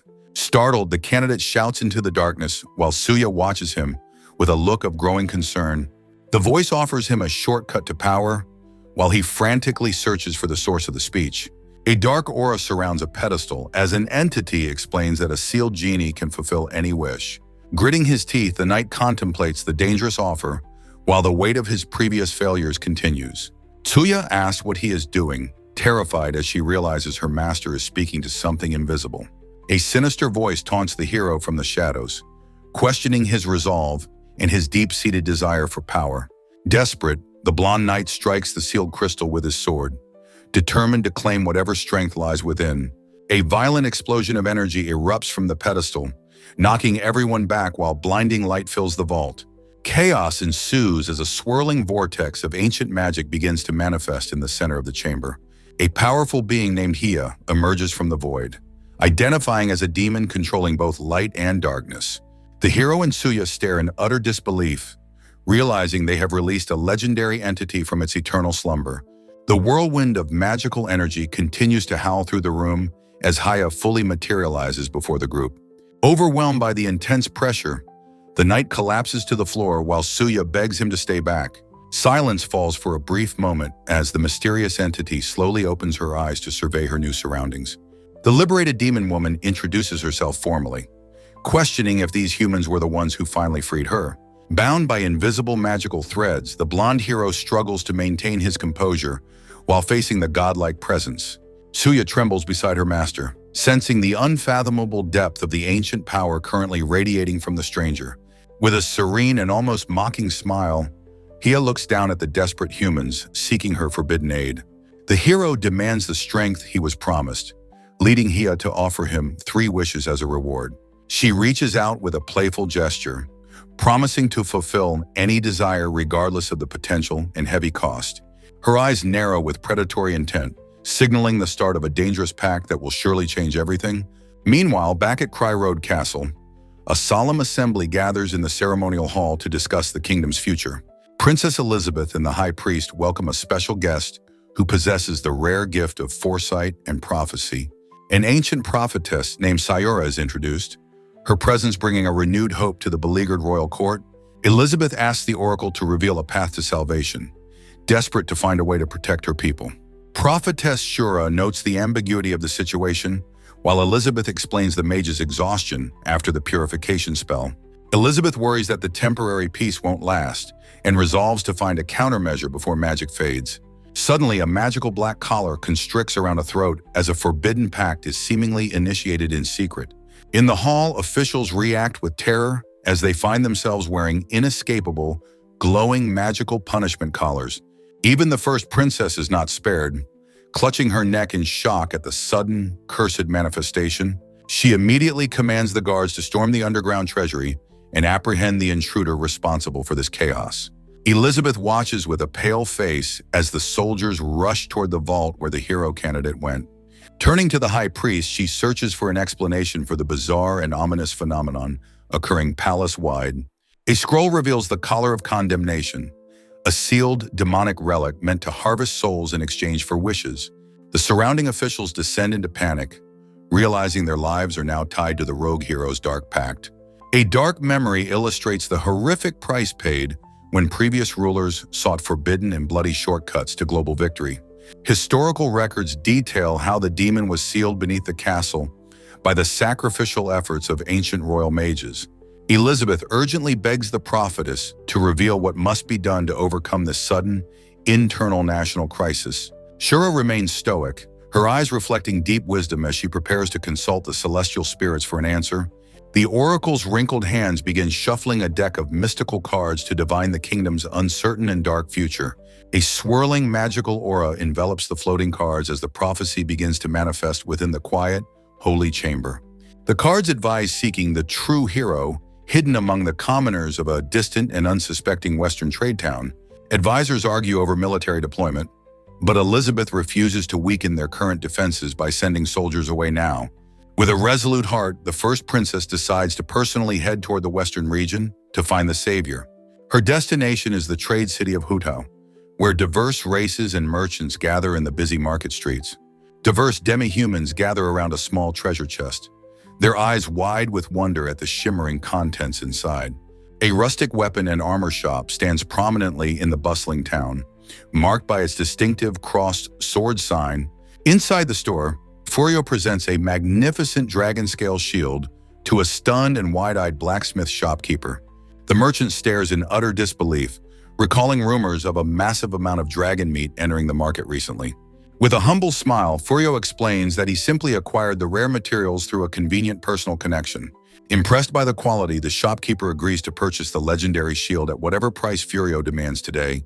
He leans forward eagerly, requesting that the traveler continue to supply his shop through his mysterious secret routes. Furio takes a moment to consider the proposal, his mind already calculating the benefits of a long-term partnership. Accepting the offer, he asks for introductions to other wholesalers who deal in specialized materials like monster leather. He explains they recently relocated to this area and seek reliable partners to stabilize their new business ventures. The shopkeeper sighs at the hard bargain while Furio laughs cheerfully, finalizing their mutually beneficial trade agreement. Watching through a nearby window, Balarosa and Lise observe Furio's natural charisma and impressive negotiation skills with admiration. Balarosa marvels at how he manages high-level dragon hunts and complex business deals entirely on his own. Lise beams with pride, explaining that her husband was a highly successful and respected merchant in his previous world. While the knight expresses her envy, Lise suddenly makes a hilariously intense face to warn her off. Balarosa sighs, wishing a man of his caliber would appear for her, unaware of the shadow looming behind. Lise offers a knowing smirk, suggesting that there is already an incredibly capable man right under her nose. Mentioning the Demon King's absence, Lise causes the flustered knight to choke on her tea in sudden shock. Furio returns from the transaction, finding Balarosa in a state of complete panic, while Lise watches silently. He thanks Balarosa for the shop recommendation, noting that the dragon shield sold for a remarkably high price. Lise clings to Furio, commenting on how much he seemed to enjoy his business negotiations earlier. Furio pauses, reflecting on her words with a soft and thoughtful expression on his face. He realizes that working as a merchant and utilizing his magic for creation truly suits his nature. Consequently, Lise tentatively invites him on a joint hunting expedition, essentially asking him out on a date. With a lighthearted laugh, he agrees as Balarosa watches the happy couple from a respectful distance. Suddenly, a piercing alarm shatters the peace, startling the group as a warning window materializes before them.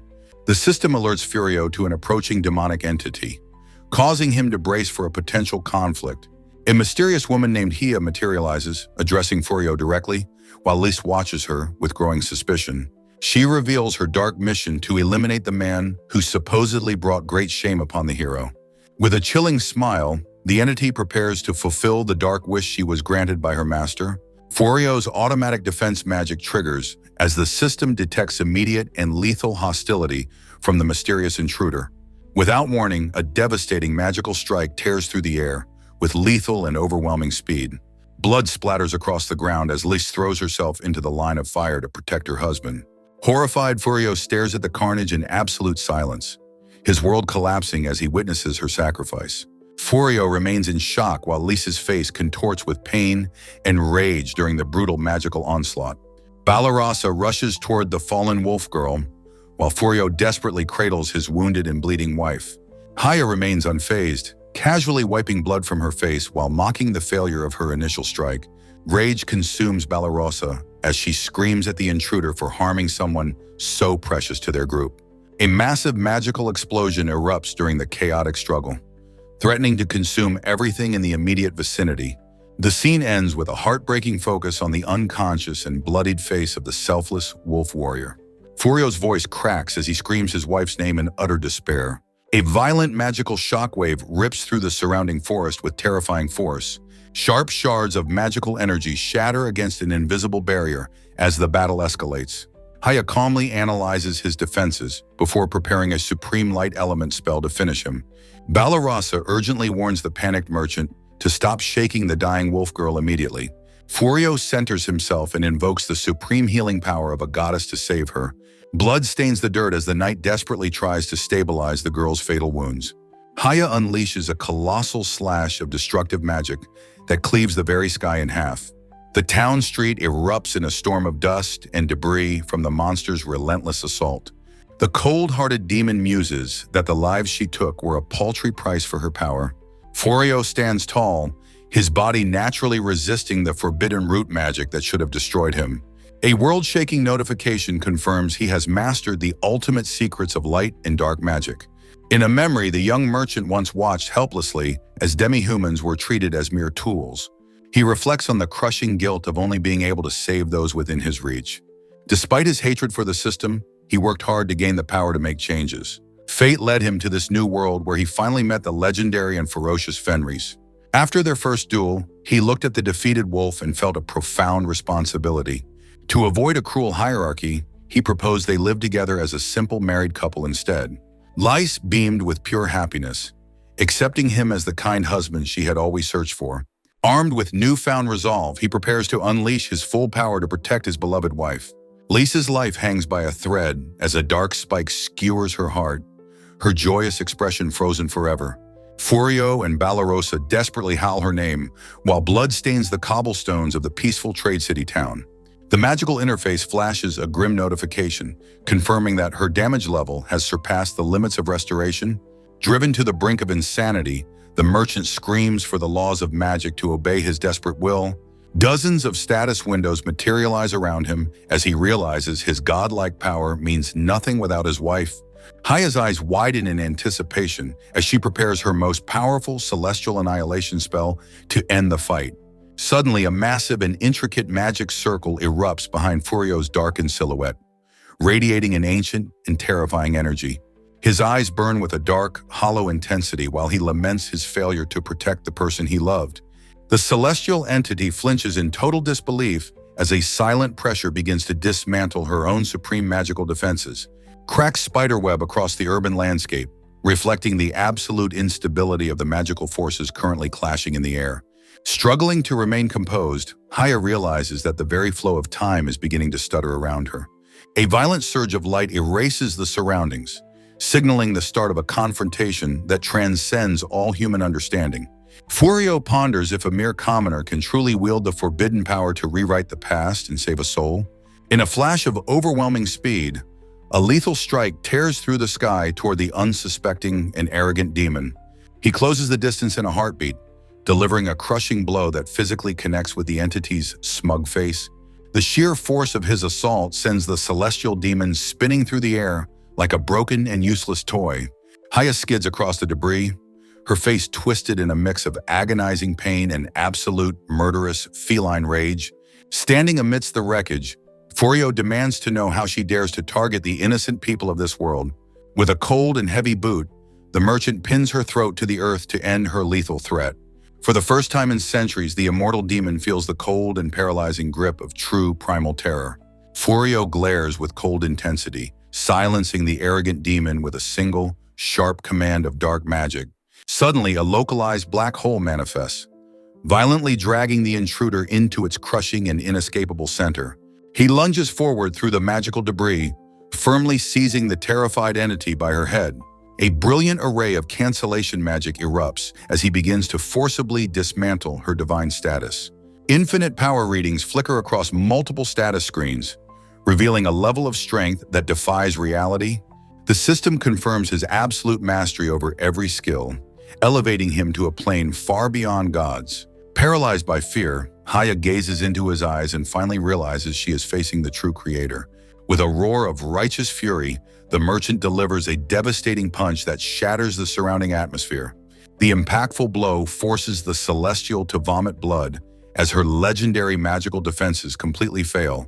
Furio coldly remarks that she committed the ultimate sin by harming his beloved wife during her rampage.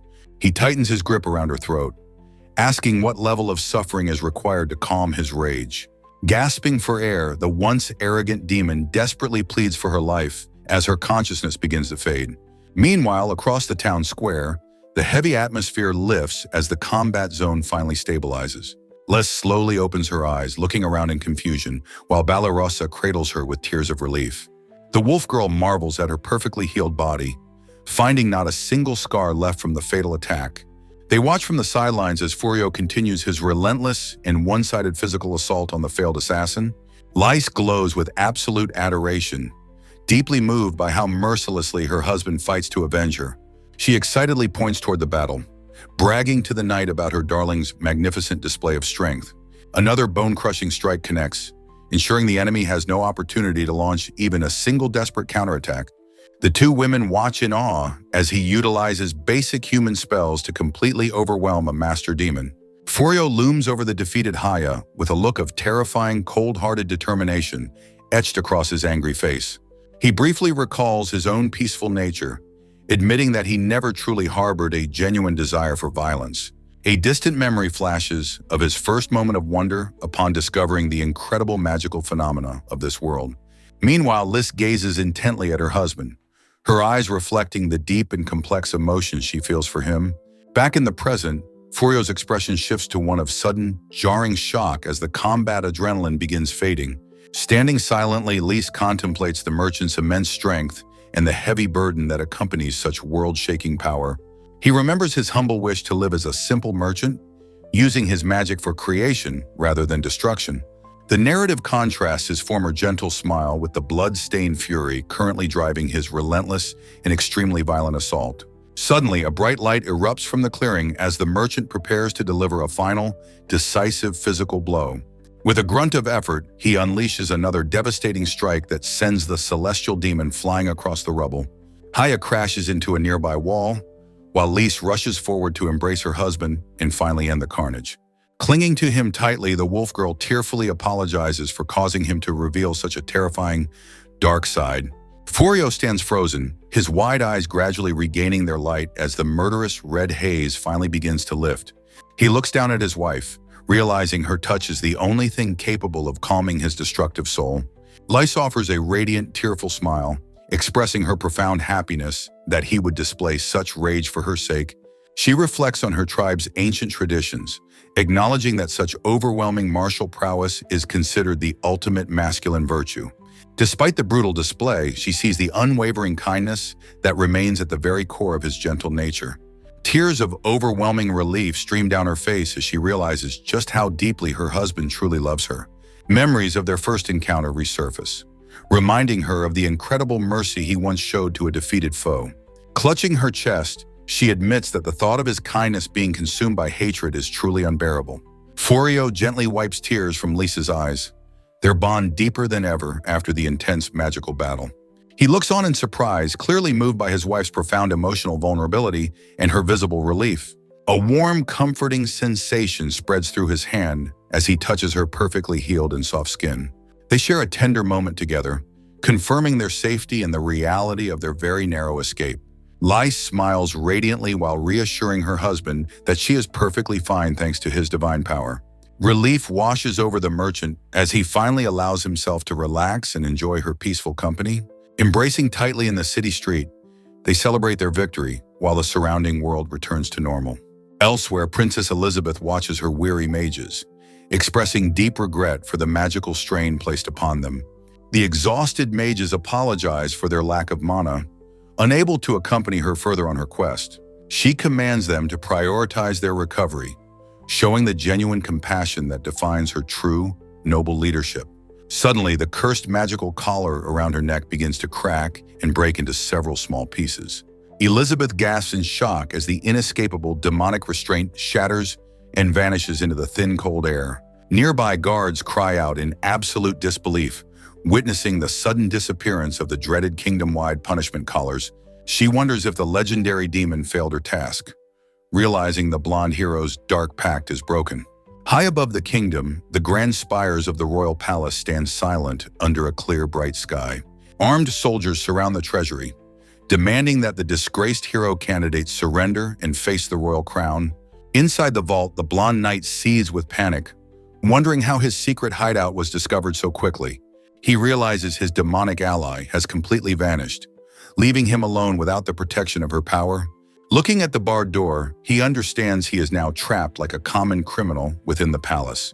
He laments his failed dream of world conquest while Suya trembles with fear of their impending execution. Haya smiles sinisterly while identifying a perfect sacrifice to facilitate her long-awaited and complete physical resurrection. Subsequently, dark energy violently lashes out, ensnaring the terrified Suya to serve as the new demonic vessel. Consequently, the blonde hero recoils in horror as his loyal companion is absorbed into the swirling magical void. Moments later, the demon woman sighs with satisfaction, finally reveling in the pleasure of being truly alive. While examining her borrowed physique, she expresses deep disappointment in the human host's lack of fashionable attire. Furthermore, she manifests as a powerful dark sorceress while mocking the hero for his absolute stupidity and weakness. Smirking, the entity explains her intention to properly thank the one who finally broke her ancient seal. Meanwhile, the paralyzed blonde knight watches as the ancient demon prepares to unleash her world-shaking and divine power. Suddenly, a massive explosion of mana rocks the treasury, while a legendary multi-headed chimera begins to materialize. Following this, panic erupts among the royal guards, as the monster's sheer physical presence shatters the heavy stone walls. In addition, the chimera's snake-like head hisses with primal malice, signaling the start of a catastrophic palace rampage.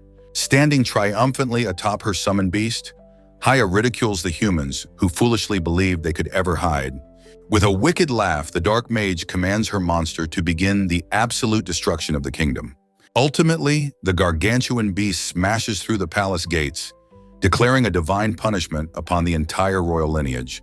Elsewhere, Princess Elizabeth discovers a mysterious and ancient magic circle that seems to have been recently disturbed.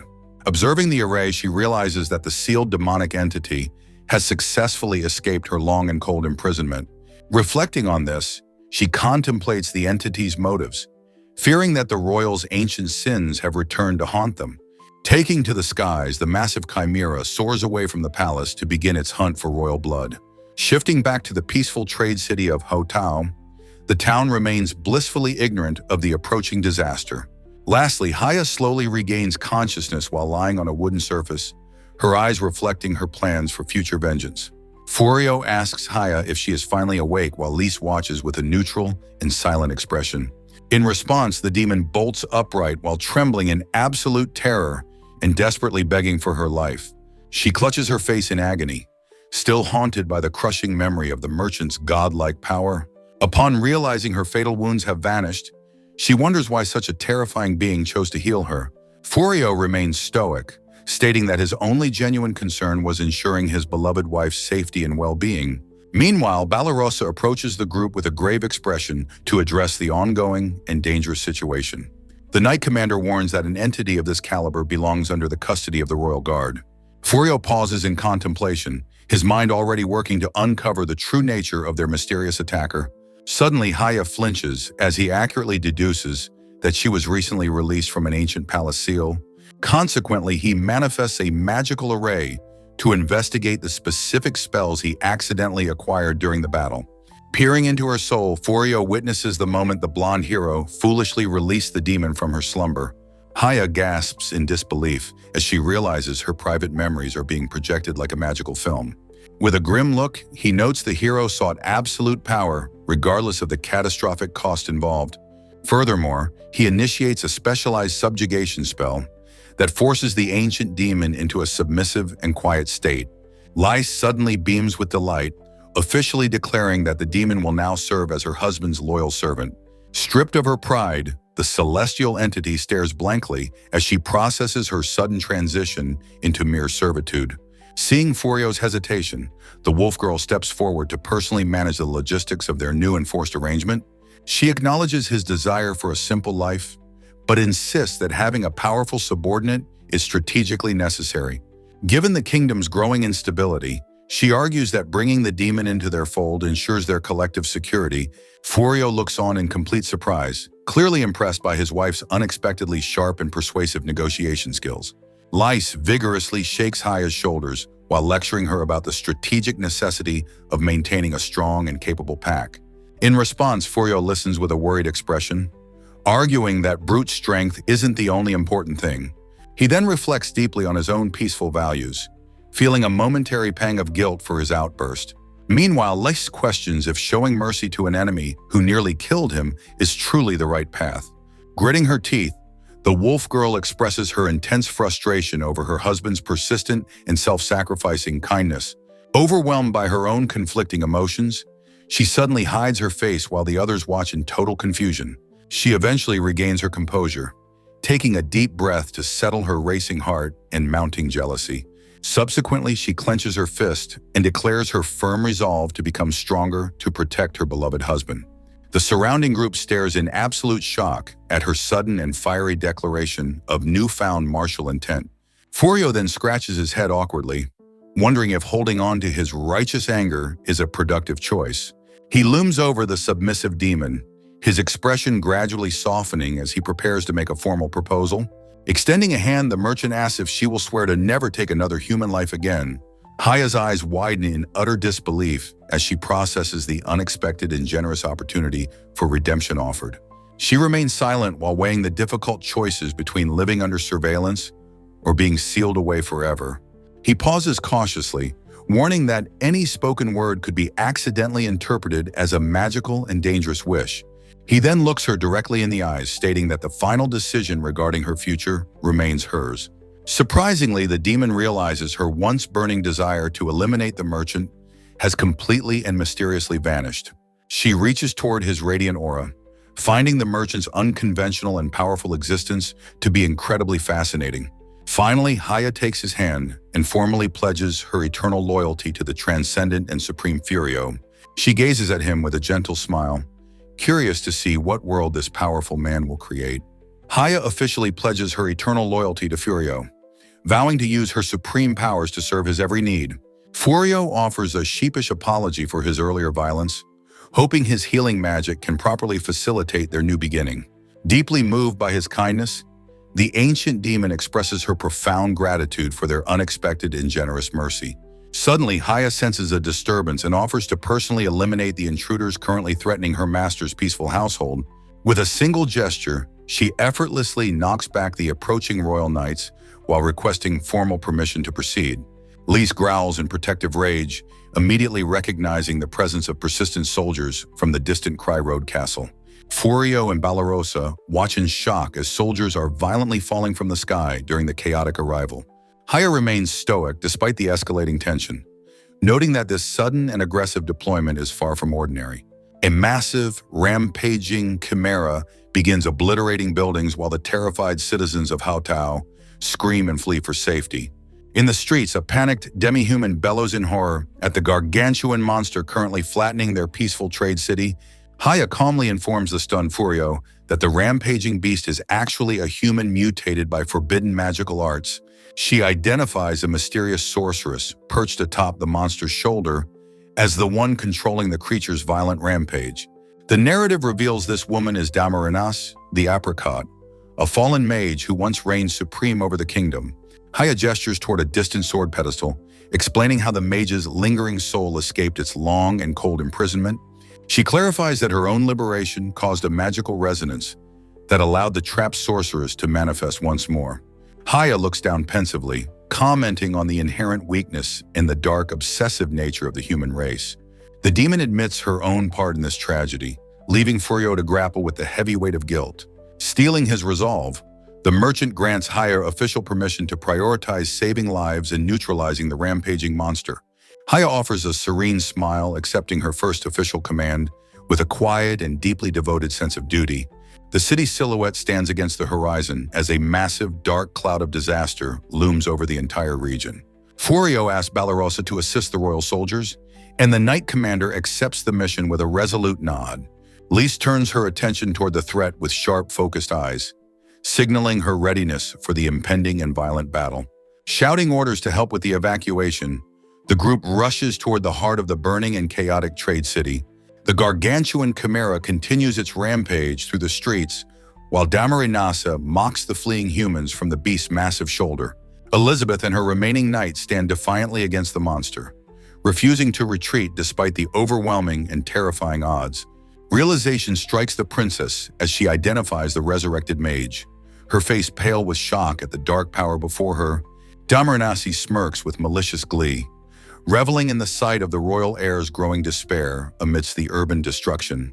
The evil sorceress decides to end the confrontation, commanding the three-headed beast to deliver a final and truly lethal blow. A violent explosion of energy erupts as the chimera's strike lands, shaking the foundations of the entire trade city town. Dust begins to clear, revealing the massive monster staring in utter confusion as its devastating attack is suddenly halted. Enraged by the unexpected interference, Demernas demands to know who possesses the strength to block her supreme dark magic. Hia materializes before the stunned princess, officially introducing herself as the legendary entity controlling both light and dark forces. With an icy gaze, the celestial demon declares her intent to purge those who dare disturb her master's peaceful life. Damarnasi screams in fury, launching a barrage of magical energy while questioning how a mere human could control such power. Haya remains perfectly motionless as the chaotic spells approach, her eyes reflecting a power that transcends this entire magical realm. The princess and her guard watch in total silence as the demon stands as an unbreakable shield against the onslaught.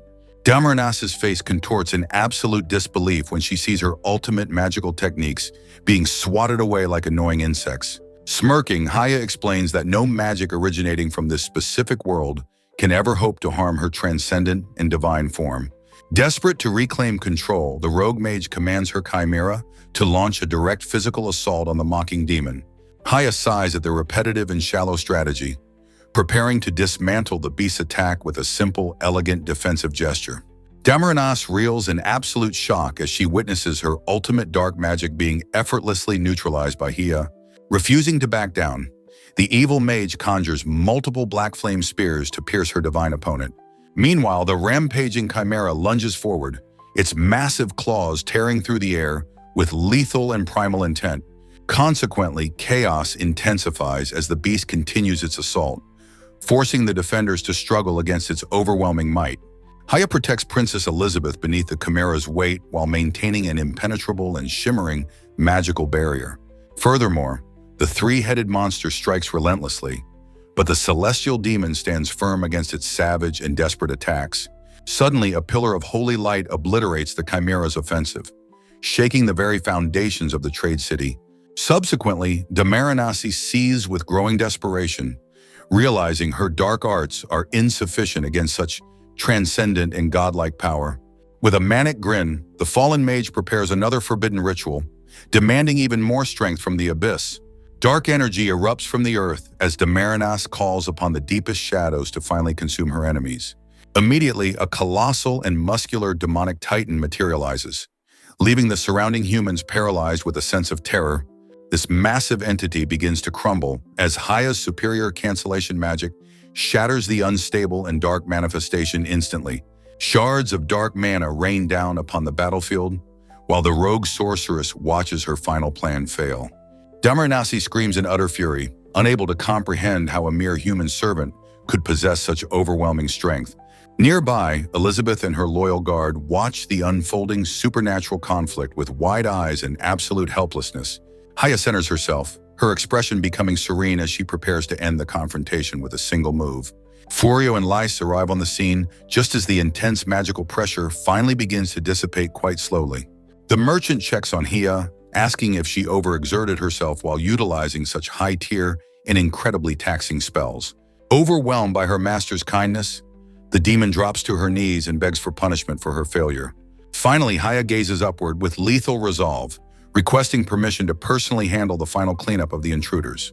Haya prepares to deliver a final blow while Damarnas watches from above in a state of absolute terror. Realizing her dark magic is completely useless, the rogue sorceress clutches her head in a fit of despair, With a sudden and violent surge of mana, Hiya begins to forcibly dismantle the rampaging chimera's physical form. The celestial demon unleashes a massive wave of light, enveloping the battlefield in a brilliant and blinding flash. Amidst the chaotic energy, the human host is safely separated from the monstrous entity that once possessed her. Suya falls safely to the ground while the terrifying chimera form vanishes like smoke into the morning air. Hiya calmly holds the dark, condensed essence of the evil mage, presenting it like a small, insignificant trophy. She gazes at the flickering soul, noting that Damaranasa will now serve as a useful source of energy. Without any hesitation, the powerful demon woman swallows the orb to finalize the absolute destruction of her enemy. Furio watches in total shock as Hiya casually finishes the battle by consuming the rogue sorceress's very existence. Hiya explains how she successfully extracted the evil soul and sealed the remaining darkness within her own spirit. Smiling serenely, the demon reaffirms her commitment to utilizing her powers solely for her new master's great benefit. Standing amidst the urban ruins, Furio reviews the damage while contemplating the necessity of repairing the broken city. He considers using his newfound time manipulation magic to undo the massive destruction caused by the demonic battle. However, Hiya warns him with a grave expression that such high-level chronomancy carries a heavy and unpredictable cost. Furio reacts with visible concern, realizing that tampering with the flow of time could lead to catastrophic consequences. The demon begins a detailed explanation regarding the extreme difficulty of isolating time within a specific limited area. A magical diagram illustrates how localized time shifts create dangerous contradictions between the target zone and the world. Hiya clarifies that while normal humans would perish, Furio's infinite stats allow him to survive temporal strain easily. She gazes at her transcendent master, acknowledging that his godlike status makes him the only exception to reality's laws. Furio listens intently as Hiya confirms his status as a legendary transcendent, capable of mastering all existing magic. She explains that his infinite stats signify a complete and absolute mastery over any magical system he encounters. Surrounded by complex arrays, he learns that enduring any attack grants him the power to wield that magic. He realizes that by surviving the demonic assault, he unintentionally acquired forbidden spells far beyond mere human capabilities. Lise watches the exchange with wide eyes, overwhelmed by the revelation of her husband's truly terrifying, hidden potential. Hiya elaborates that his mundane physical body is constantly enhanced by a staggering multitude of permanently active reinforcement spells. A glowing status window reveals that his attributes increase limitlessly whenever the situation demands additional strength or defense. Technical diagrams detail his inexhaustible mana reserves, warning that such overwhelming power might attract attention from the gods. Hiya's eyes sharpen while mentioning the divine realm, hinting at celestial dangers that far surpass earthly demonic threats. Feeling the weight of this godlike power, Furio nervously concludes that using such reality-warping magic is incredibly dangerous. He suggests using standard restoration spells to fix the town, while Lise glares jealously at the helpful demon. Unexpected voices interrupt. Furio turns in confusion toward a beautifully dressed young woman who addresses him with great respect and urgency. The stranger reveals her true identity as the first princess. Shocking the merchant with her sudden arrival, Elizabeth Cryrode formally introduces herself, her expression reflecting both deep relief and a heavy burden of royal responsibility. She bows deeply before the stunned merchant, expressing her sincere gratitude for his role in saving the nation. The princess further offers a humble apology for the previous hero's incompetence and the kingdom's past shameful behavior. Flustered by her formal and submissive gesture, Furio frantically begs the royal heir to maintain her noble dignity. He looks up sharply, his mind stuck on her specific mention of a previous hero while seeking clarification. Finally, Elizabeth looks him in the eye and asks the merchant to become the world's true hero. Elizabeth explains that the blonde hero was officially dismissed from his position due to his repeated problematic behaviors.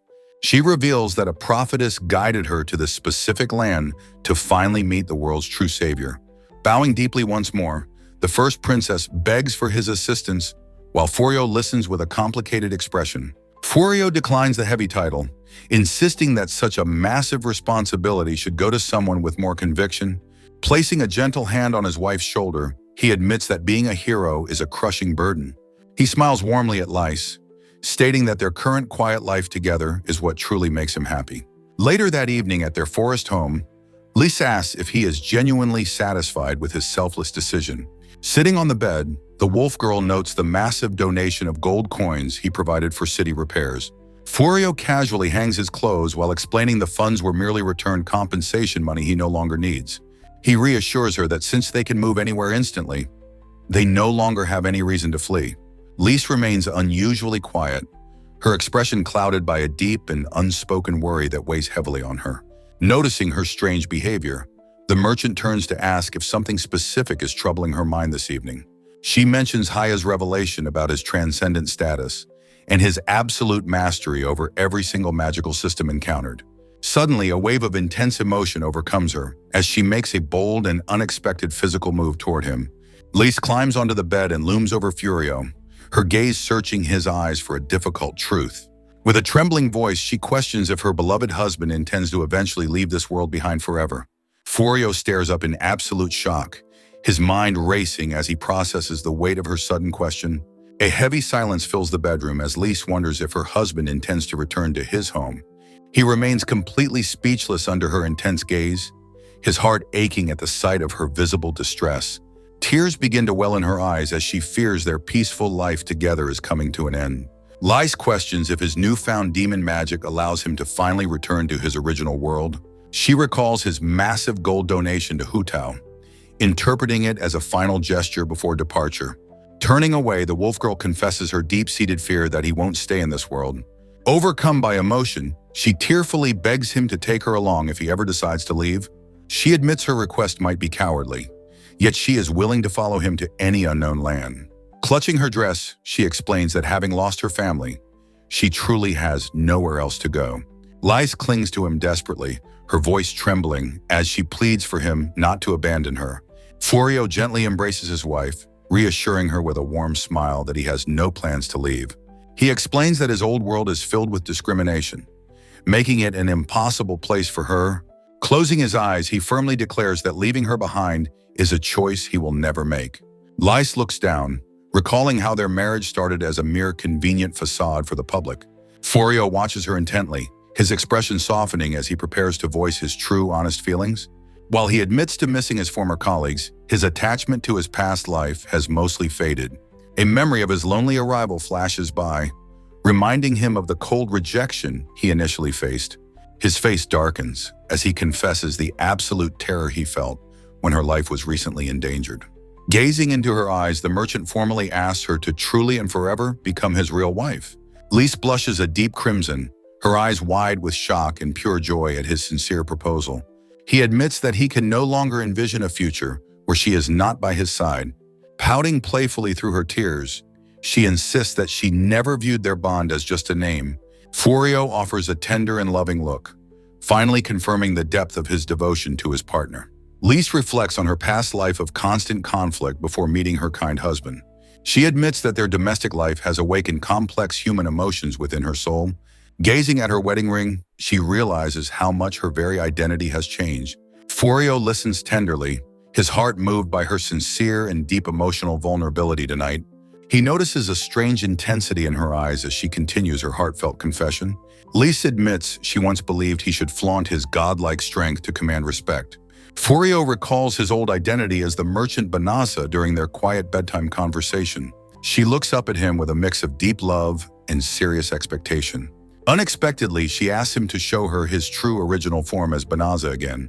Startled, Furio stares back while processing the heavy weight of her sudden request. He gently declines, stating that he fully embraces his current life as the man Furio. Lise leans in even closer, her long hair cascading over his face and shoulders. She assures him that his past self is equally cherished as his current appearance. The next morning, the sound of rhythmic chopping fills the sunny and peaceful kitchen. Lise joyfully prepares a large breakfast while humming a cheerful and sweet little tune. Bright sunlight bathes their remote estate, marking the start of another beautiful day together. Watching from the doorway, Haya notes the mistress's exceptionally high spirits this early morning. Lise radiates pure happiness, her face glowing with an almost divine and radiant light. Furio enters the room, pleasantly surprised by his wife's exuberant and loving morning energy. Haya assists by magically levitating ingredients while offering some unsolicited yet helpful household advice. Haya reveals that returning to his original world is an absolute impossibility, shocking the merchant with the blunt truth. She magically prepares breakfast while explaining that she overheard the mistress's deep concerns from the previous night. Furio nearly drops his dishes upon learning that even supreme time magic cannot target specific destinations across dimensions. Haya describes the universe as a vast sea of floating worlds that constantly drift and shift their positions. A detailed diagram illustrates the near-zero probability of re-entering a specific world once it has naturally moved on. The demon continues her praise, while the humble merchant finds her constant use of grandiose titles incredibly embarrassing. He recalls the intense battle and the overwhelming weight of the godlike power he accidentally and suddenly acquired. Complex magical readouts show how his status limitlessly increases to meet the requirements of any used spell. Haya's eyes narrow as she mentions the divine realm, hinting at powers that far surpass even her own. Furio laughs nervously while the demon leans in close, her proximity causing him visible and quite obvious social distress. Sensing the heavy atmosphere, Furio suggests using standard magic to repair the town, while Lise watches them suspiciously. From a distance, the four human knights watch the bizarre interactions, with expressions of mounting and shared concern. A magnificent feast appears on the dining table, showcasing Hia's perfect and truly professional level of culinary skill. Balarasa looks on with a sweat drop, realizing that the demon maid has completely taken over all household duties.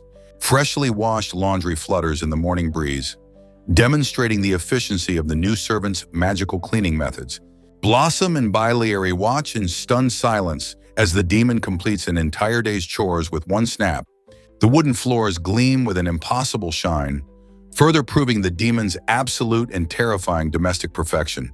The four warriors huddle together in despair, feeling completely redundant and useless in the face of such efficiency. They realize that with the demon handling everything, their roles as protectors and helpers have totally vanished. A stylized shockwave erupts as the knights face the crushing reality of being nothing more than overwhelming freeloaders. Feeling like useless freeloaders, the four knights panic about their lack of employment and potential eviction from home. Balarasa and her companions worry that their current jobless status dishonors their knighthood and endangers their peaceful lifestyle. Belano gazes at a family portrait, reflecting on her former dream of becoming a prestigious court mage like her kin. She realizes that while she no longer seeks overwhelming power, her desire to master magic remains deeply rooted. Recalling her training, the young mage successfully manifests a Fireland spell for the very first time in the woods. Furio praises her accomplishment, noting that the enchanted ring he crafted is properly supplementing her low magical capacity. Filled with silent joy, Belano clutches her book tightly as she processes her mentor's kind and encouraging words. Determined to improve, she resolves to broaden her horizons and master various types of spells to become truly useful. The merchant patiently guides her through ancient grimoires, teaching her the fundamental principles of advanced magical theory and practice. Looking at her father's image, she vows to restart her magical education from the absolute basics with renewed vigor. Meanwhile, a bell chimes above the Huda Magic School, marking the start of a new and unexpected academic chapter. Belano sits in stunned silence as she reviews a mysterious document that has completely upended her current career path. The paper reveals her official appointment as a defense magic instructor, much to the young woman's absolute and total bewilderment. A charismatic official explains that her new position includes free tuition and a generous salary for her expert instruction. Trembling with insecurity, Belano argues that her meager mana reserves make her entirely unqualified to teach anyone proper magic. The administrator counters that their school focuses on practical application rather than the raw power of elite court mages. Specialized diagrams highlight how her unique ability to divide magical purposes allows her to cast efficient spells with minimal energy. Moved to tears of joy, the former knight finally accepts her new role as a respected Magic Academy teacher. Elsewhere, Biliary wallows in self-pity while poking the garden soil. Convinced she is the only member without a useful talent, she tearfully claims the household would function perfectly without her, despite Blossom's attempts to reassure her of her value. News of Belano's teaching job reaches the forest house, while Blossom and Sabea work in the garden. Blossom laughs at the thought of the shy mage standing before a class of eager students. They recall hearing Belano nervously practicing her introductory speech in her room late into the night. Suddenly, a terrifying crystalline horse bursts through the fence and charges wildly across the peaceful fields. The creature reveals a horrific face filled with rows of sharp teeth and multiple demonic eyes. Bilary screams in absolute terror as she recognizes the rampaging beast as a dangerous high-level monster. Balarasa immediately rushes to shield her companion, while the monster horse continues its destructive and frantic rampage. Drawing her blade, the Knight Commander prepares to eliminate the beast before it harms any innocent residents. Bilary frantically shouts for her friend to stop, noticing something unusual about the monster's panicked behavior. She realizes the horse is simply terrified of Sabia's bear form and begs the pet to transform. Instantly, Sabea reverts into an adorable horned rabbit to de-escalate the tension in the vegetable garden. Seizing the opportunity, the brave archer sprints toward the panicked beast with a length of rope. Bilary leaps with incredible agility, managing to hook the rope around the monster's powerful and crystalline neck. The beast bites down hard on the makeshift bit, fighting against the sudden and unexpected human restraint. Gritting her teeth, the young woman pulls the reins with all her might to establish total control. She shouts firm commands to the creature, desperately trying to settle the wild and magical energy within. In a breathtaking display of horsemanship, Bilary skillfully rides the crystal monster through the vegetable patches. The archer expertly steers the beast in tight circles, slowly draining its will to resist her authority. Rhythmic hoofbeats echo through the quiet air as the creature finally begins to follow her expert lead. Exhausted and subdued, the once fearsome monster bows its head in total submission to its new master. Bilary explains to Balarasa that she grew up assisting her family's business by caring for horses since childhood. Suddenly, her expression shifts to alarm as she processes the immense destruction caused to their precious vegetable garden. Gazing upon the ruined cabbage patch, the group realizes the full scale of the crystalline beast's chaotic rampage. Balarasa observes the damage while Bilary contemplates a potential solution to restore their farm's once flourishing and vibrant productivity. Looking down from above, the remote estate appears nestled within a dense forest, isolated from the world's busy cities. Balarasa apologizes to the heartbroken Blossom, while revealing that Furio plans to officially purchase the surrounding woodland territory. Bilary's eyes sparkle with sudden inspiration as she questions if they can truly succeed with proper financial backing. Kneeling together, the girls resolve to find a way to contribute their unique skills to the household's future. Lise watches with a skeptical expression, suggesting that utilizing a standard horse would be far more practical for them. Bilary counters that taming a wild monster horse is a cost-effective alternative to purchasing an expensive regular steed. Furio questions how much additional land they will require to accommodate their ambitious new agricultural and transportation projects. Despite their enthusiasm, Balarasa expresses deep concern regarding the staggering amount of capital needed for such a massive purchase. Turning to his wife, the merchant asks if she is comfortable with expanding the borders of their current property.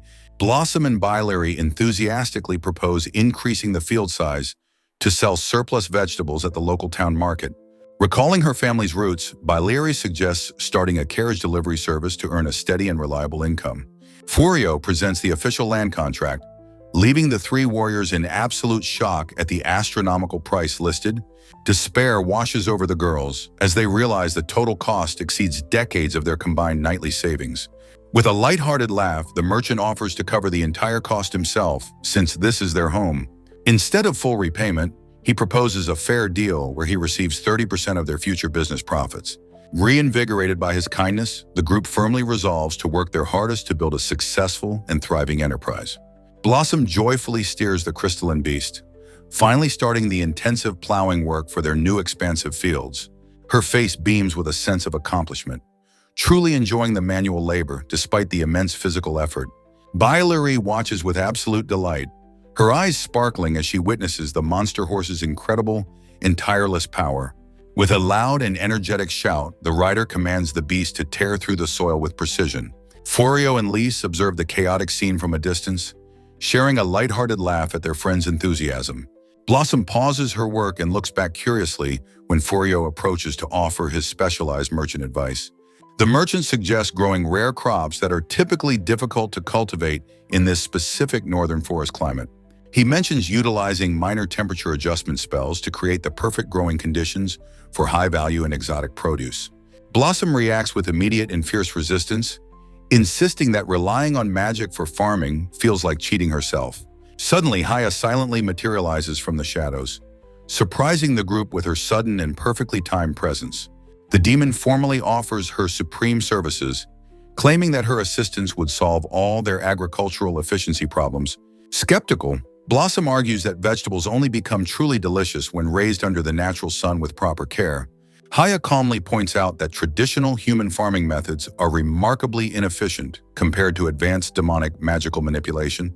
Growing increasingly frustrated, Blossom shouts that one simply cannot rely on magic for every single aspect of living. Bolano interrupts the heated debate, admitting she is actually quite curious to see Haya's unique magical farming techniques. The young mage watches intently, wondering exactly what kind of specialized spells a celestial demon uses for domestic tasks. Bilary asks Bolano about her upcoming teaching duties, curious if her recent training involved any practical household applications. Bolano realizes that magic originally meant for combat can be surprisingly helpful for enhancing common and daily activities. She tentatively asks Blossom for permission to test her magic on just a single small section of land. Blossom looks visibly flustered, struggling to maintain her firm stance against magic in the face of such curiosity. Furio agrees that mass-producing goods might disrupt the market, suggesting they focus on selling rare, high-quality items. He proposes testing magic-enhanced crops on a small plot, leaving the final judgment of quality to Blossom's expertise. With a confident smile and a peace sign, the merchant reassures his companions about their future business ventures. Blossom grits her teeth in a mix of frustration and determination, feeling the pressure of their new responsibilities. Eventually, the heavy knight relaxes her stance, acknowledging that she cannot refuse her husband's well-reasoned and kind proposal. Blossom sternly warns he to handle the precious soil with care, while the demon servant accepts the instruction gracefully. Balarosa stands quietly with a staff, her expression hidden as she reflects on her own lack of contribution lately. Looking up with a vulnerable and slightly tearful gaze, the knight commander struggles with her growing feelings of inadequacy. The other warriors share a lighthearted moment, praising Balarosa for bringing the monster horse into their expanding household. Seated alone, Balarosa remains lost in thought while the weight of her family's fallen honor continues to haunt her. Determined to improve, she resolves to reach B-rank status as an adventurer to better support her found family. Later that night, a solitary hand reaches toward the shadows of the ceiling during a moment of deep introspection. Tucked in bed, Balarosa laments her limited combat skills and her inability to hunt truly high-ranking forest monsters. As sleep begins to take hold, she questions the purpose of her pursuit of strength in this peaceful world. Suddenly, she finds herself standing in a dark, majestic ceremonial hall, wearing an ornate and unfamiliar black gown. Startled by her transformation, the knight examines her elegant dress while wondering if this is a vivid magical dream. The demon spy Euryminus materializes to offer formal congratulations to the stunned woman on her supposed and unexpected marriage. Balarosa reels in shock as she is complimented on her beauty and identified as the Dark Lord's chosen partner. Standing tall, the disguised demon King Ghouls offers a charming and regal smile that leaves the knight completely breathless. In this strange vision, Ghouls prepares to conquer the entire world as a grand wedding gift for his beloved bride. Balarosa reacts with absolute disbelief to the suggestion of marriage in her surreal and vivid dream. The vision continues with demonic crowds cheering for the unlikely union between their king and the knight. Ghouls vows to conquer the entire world as a tribute to her beauty during the nightmare scenario. Terrified by his dark ambition, she desperately screams that she has no desire for global domination at all. The disguised monarch leans in close to confess his love, while she trembles with mounting and intense fear. Suddenly, Balarosa bolts upright in her bed, gasping with relief that the entire ordeal was just a dream. She remains frozen, her face flushing a deep crimson as she recalls the intimate details of the nightmare. Overwhelmed by embarrassment, the knight commander buries her head in her hands while screaming internally in frustration. Outside, Blossom and Sabea start their early morning farm work as her muffled shouts echo from the house. Meanwhile, far away, a majestic fortress stands tall among the jagged and cloud-swept peaks of the northern mountains. A battalion of royal knights meticulously searches the dense woodland for the fugitive hero candidate and his servant. Hidden deep within the undergrowth, two pairs of watchful eyes carefully monitor the movements of the search party. The blonde hero and Tsuya finally stop to catch their breath after escaping the palace's high-security vaults. Tsuya weeps bitterly, lamenting that they have been reduced to common criminals with high bounties on their heads. Recalling the promise made to summon heroes, The knight seethes over the loss of his guaranteed royal lifestyle. He clutches a meager bag of stolen coins, complaining that the amount is far too cheap for his survival. Reviewing his limited inventory, he discovers a list of remaining magical items tucked away in a hidden bag. His eyes light up with greed as he opens a mysterious and ornate treasure chest found in the woods. However, both fugitives stare in absolute silence, completely baffled by the unexpected contents of the legendary royal box. A shimmering, intricately engraved magical shovel rests on the silk cushion, leaving the failed hero speechless and confused. Inside a mental realm, Haya confronts the sealed soul of the rogue sorceress Damaranasa with a serious expression.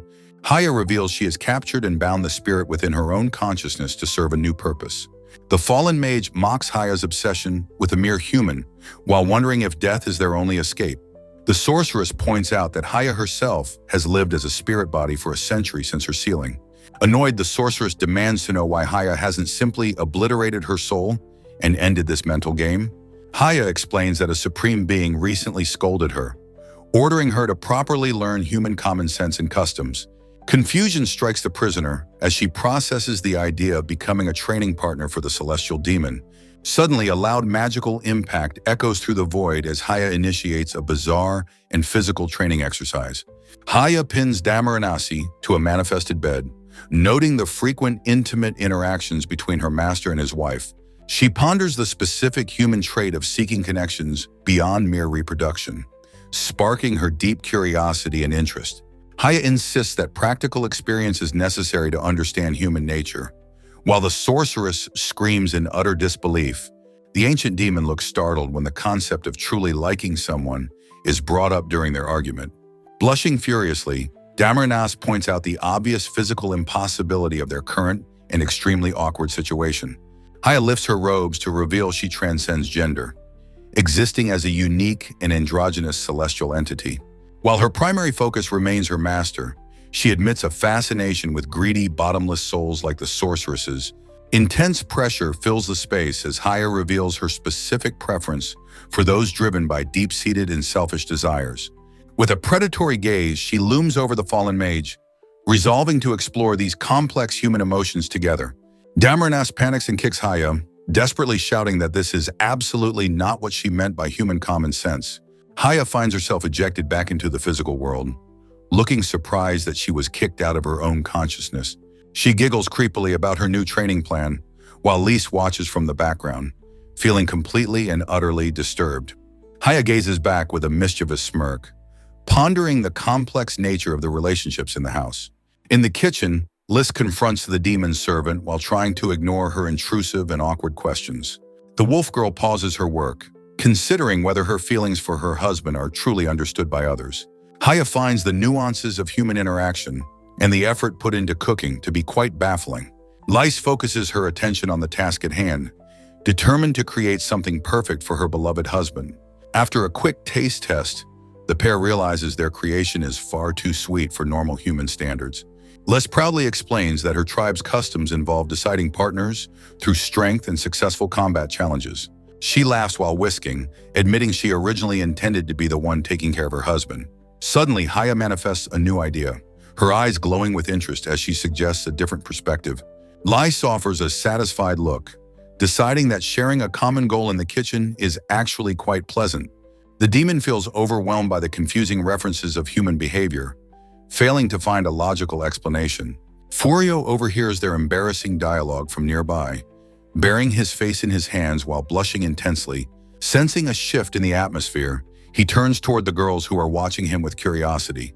A magical display highlights the defensive barrier around Haotao, showing a reaction point that concerns the merchant. Furio explains that the protective field is designed to turn away those with malicious demonic energy automatically. They watch the distant city through the window, monitoring the situation while the sun sets over the landscape. Meanwhile, Princess Elizabeth presides over a grand meeting in the capital to discuss the kingdom's recovery efforts. An official reveals that the coins donated by the mysterious adventurer are identical to the royal mint. Further investigation confirms the gold used for the city's reconstruction was originally part of the king's hoard. Elizabeth reels in absolute horror as she realizes the savior is the same merchant they previously exiled. Elizabeth reels in shock, realizing her kingdom cruelly discarded the very man destined to be their true savior. An advisor warns that Furio's potential connection to the Demon King's army makes their diplomatic situation incredibly precarious. Overwhelmed by the weight of her father's mistakes, the princess trembles while silent tears of deep regret fall. She suddenly declares that she must personally travel to apologize and seek forgiveness from the powerful merchant immediately. Descending the palace steps, Elizabeth acknowledges that the prophecy's true hero was hidden in plain sight all along. Her expression hardens as she takes full responsibility for the kingdom's shameful treatment of the summoned traveler. The princess strictly commands her staff to ensure that no official ever shows disrespect to Furio again. She reflects on his selflessness, noting how he saved them from the ancient sorceress despite their previous betrayal. Despite the dangers, Elizabeth resolves to abandon the safety of the castle to find the man she wronged. A look of fierce determination crosses her face as she prepares for the difficult and uncertain journey ahead. A weary soldier presents a heavy report, looking at his leader with a mixture of apprehension and duty. He presents an ornate black chest found in the woods, radiating a powerful and mysterious ancient magical aura. Elizabeth gasps upon seeing the seal, recognizing it as the storage for the legendary and destructive magic tools. She urgently demands to know the current status of the contents while the soldier trembles under her gaze. Massaging her temples, the princess laments the arrival of yet another complicated and potentially world-shaking problem today. The legends describe the shovel as a divine implement capable of creating traps that even demon kings cannot escape. Elizabeth hides her face, realizing that capturing the fugitive hero is now practically impossible with such powerful artifacts. Tears of frustration well up as she considers the absurdity of supporting a coward while a god lived nearby. Shifting her focus, she barked orders to prioritize the kingdom's defenses as the purification magic begins to fade. Finally, the princess strides through the hall while assigning administrative duties to ensure the capital remains stable. Elizabeth strides through the palace corridors, delegating royal duties to her ministers while preparing for her secret journey. Meanwhile, a frustrated pursuer shouts into the city air after losing track of the fugitives in the alleyways. A nearby knight examines a wanted poster, unaware that the targets have vanished right under his very nose. A massive, perfectly circular pit suddenly appears in the earth, drawing the attention of confused onlookers and wildlife. Deep within the shadows of the excavation, the blonde hero and Suya huddle together while hiding from pursuers. Suya marvels at the shovel's incredible power, while the hero notes its status as a high-tier royal treasure. He examines the shimmering handle of the artifact, realizing he has mastered a unique and efficient digging skill. With a smug expression, the knight questions why a common woman like Suya would choose to follow him. She offers a gentle, enigmatic smile in response, her eyes reflecting a sense of unwavering loyalty to her companion. Suya admits she feels like a burden, suggesting they might have escaped faster if she had stayed behind. She tightly clasps her hands together, expressing her gratitude for the chance to avoid a life behind cold bars. Memories of the king's disappointment and his own humiliating public failures flash through the blonde hero's troubled mind. Suya recounts her time trapped in the palace dungeons before the hero arrived to break her ancient magical seal. The blonde knight listens in stunned silence, his eyes widening as he processes her unexpectedly tragic and long history. He erupts into a furious rant about his status, while Suya watches him with a somewhat weary and pitying expression. Gritting his teeth, he seethes over the kingdom's treachery and their plan to simply summon a replacement hero. Suya tilts her head in confusion, asking for a suitable name to use since his formal titles feel complicated. He pauses with a pained look, a single name from his past seemingly echoing through his chaotic and angry thoughts. Shaking his head to clear the lingering memories, he prepares to offer a new alias for their quiet life. Finally, he commands her to simply call him the blonde hero while they plan their next move in seclusion. Suya questions the choice of title, noting that most people associate the hero name with specific heroic traits. Turning away to inspect the dark tunnel, the knight insists that using a familiar alias prevents unwanted confusion. Looking back with a serious gaze, he asks if she will truly remain by his side regardless of his status. With a radiant and joyful smile, the woman confirms her absolute devotion as his loyal and willing servant. Deep within the cavern, they discuss evading their persistent royal pursuers while wondering how to safely exit the pit. Meanwhile, in the dark fortress, Demon King Ghouls sits upon his throne, while awaiting a status report from his spy. Euryminus reports that the recent purification spell has significantly limited their movement across the vast human border territories. Kneeling before her sovereign, the spy explains that her elite intelligence units are currently scouring the entire landscape.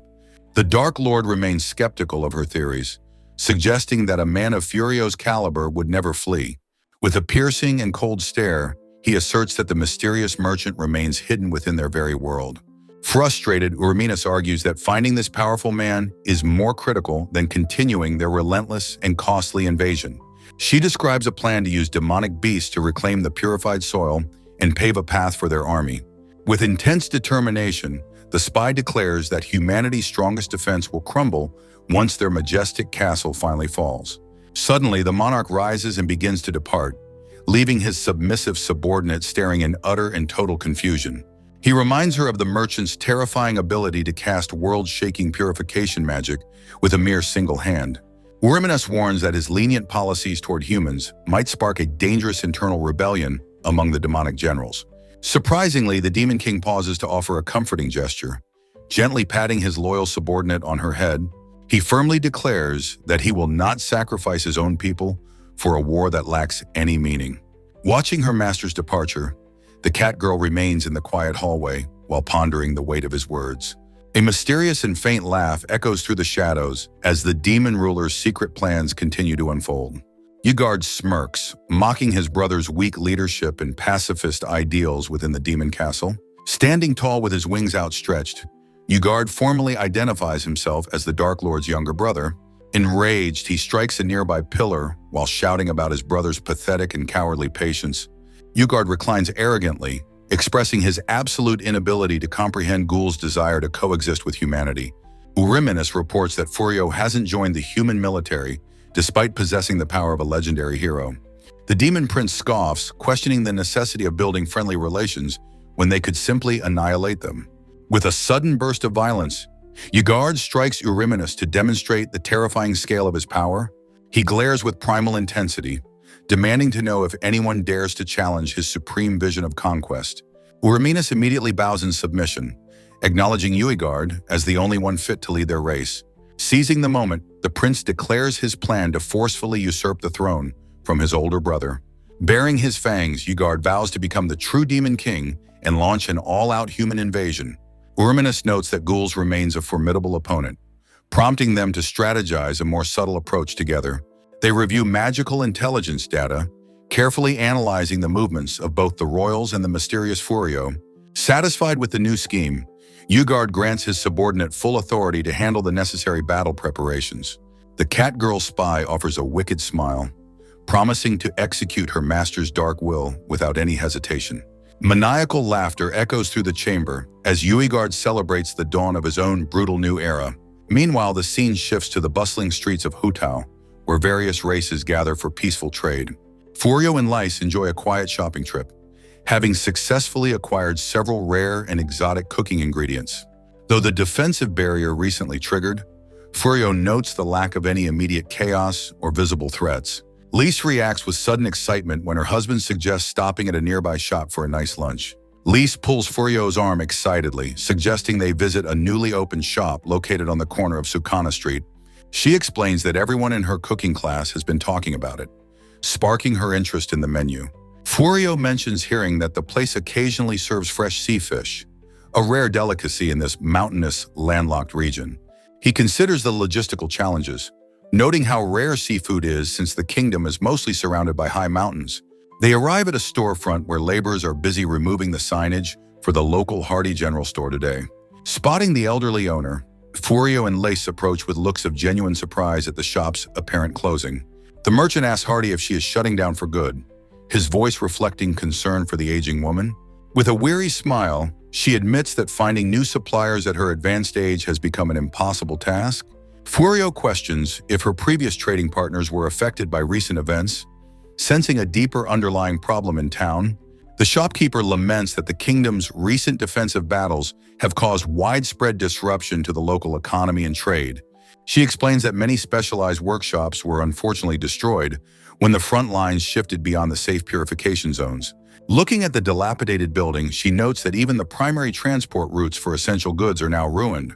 Lise listens intently, realizing for the first time that the war's consequences reach far beyond the actual battlefield boundaries.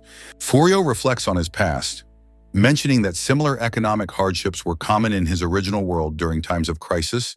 He describes how disasters and banditry cause goods to vanish, ultimately forcing small businesses like hers to permanently close. Despite the somber atmosphere, the young merchant looks toward the horizon with a calm and deeply analytical gaze. He remarks that humans are resilient, often finding the strength to start new businesses even amidst such cultural decay. Turning to his wife, he suggests they head to lunch, as originally planned to enjoy their rare time together. Just as they reach the tavern door, an energetic and familiar voice suddenly echoes through the busy market street. Balarosa rushes toward the pair with a cheerful expression, asking if they are heading inside to have lunch now. Furio confirms his lunch plans with Lise, while Balarosa approaches them with a cheerful and expectant look. Consequently, the Knight Commander enthusiastically offers to treat the couple to a meal to celebrate her recent success. Recognizing she interrupted a private moment, Balarosa sheepishly retracts her offer while Lise glares with obvious irritation. Lise clears her throat, questioning the motive behind such a sudden and unexpectedly generous offer of a meal. Excitement returns as Balarosa reveals her adventurer rank increased, bringing a significant boost to her mission reward payouts. Furio notes her increased motivation, though Balarosa admits she was simply trying to outrun a series of nightmares. Looking down humbly, the blonde warrior expresses her sincere desire to repay her mentor for his constant guidance. Furio agrees to the celebratory lunch, prompting Lise to reluctantly accept the invitation for the sake of friendship. Suddenly, the young merchant leans in to whisper a secret and comforting message into his wife's twitching ear.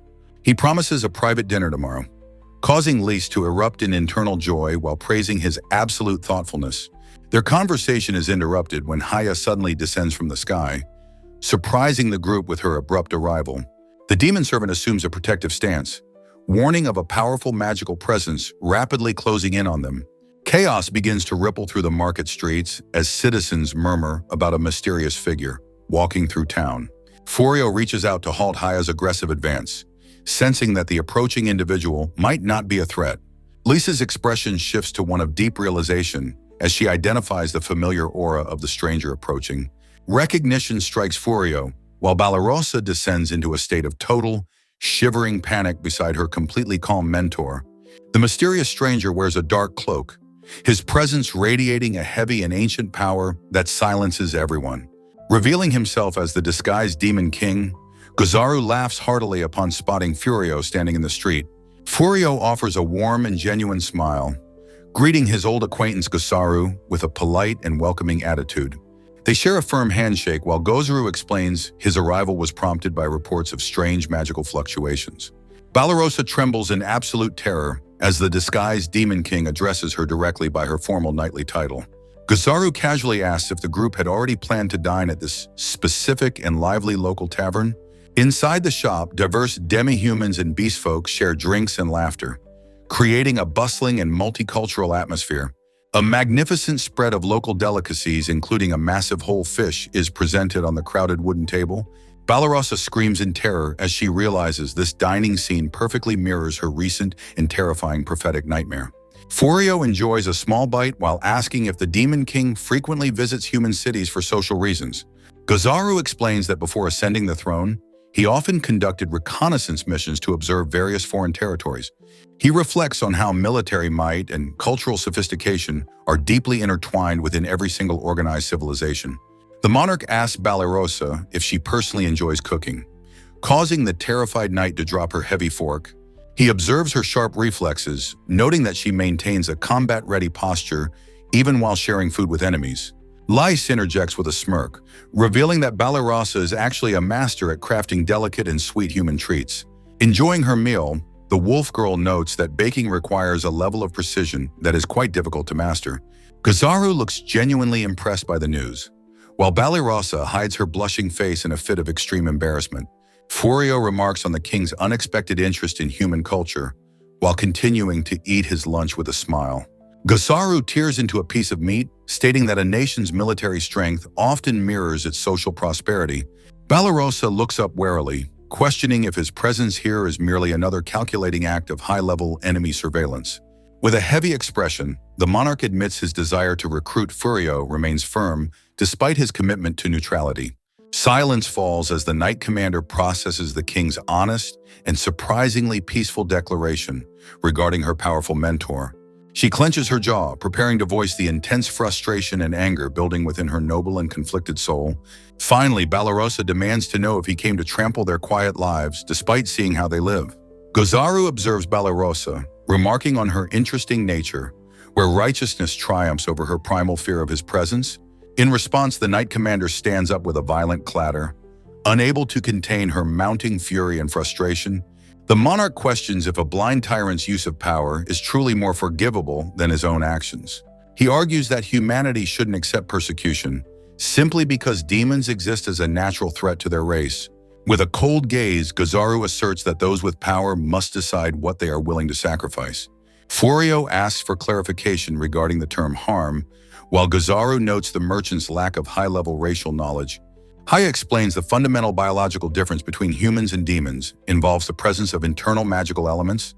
The demon servant demonstrates how these elements function as vital energy for her kind, while Furio watches intently. A diagram reveals that while elites control their energy, lesser demons constantly leak toxic miasma into their environment. Furio finally understands the true cause of the Delaveza Forest's previous contamination, his face reflecting deep concern. Gozaru sighs, admitting that many within the demon army possess aggressive temperaments that are difficult to restrain.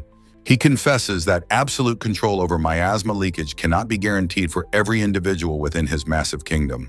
Furio silently reflects on his arrival in this world. Initially relieved by the apparent lack of racial discrimination, the merchant realizes that individual strength is insufficient against demons unless diverse races unite and work together. Historic diagrams illustrate how racial safety was prioritized through sheer numerical dominance over the past 5 centuries. Walking through the grass, Furio contemplates how this world's social barriers are even more stubborn than his own. Liz greets him with a radiant smile, seemingly unaware of the heavy existential wall separating their different species. He gazes at his wife, his expression softening as he navigates the complex emotions surrounding their unique partnership. Suddenly, Furio pulls Les into a tight embrace, causing her to blush furiously while protesting their public display. The merchant holds her close, his eyes reflecting a quiet and resolute determination to protect their peaceful bond. Furio and Lise return home only to find a royal carriage waiting outside their remote forest estate. To their utter astonishment, Princess Elizabeth stands at their front door accompanied by a formal royal guard. Confused, Furio asks why she traveled so far despite his previous refusal to become the kingdom's hero. Elizabeth instructs her soldiers to retreat before presenting a mysterious and ornate box to the young merchant.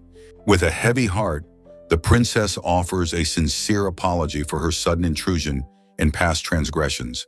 Panic strikes Furio when Elizabeth addresses him by his true and long-hidden name, hero candidate Banaza. The surrounding household members watch in stunned silence as the princess reveals her knowledge of his secret.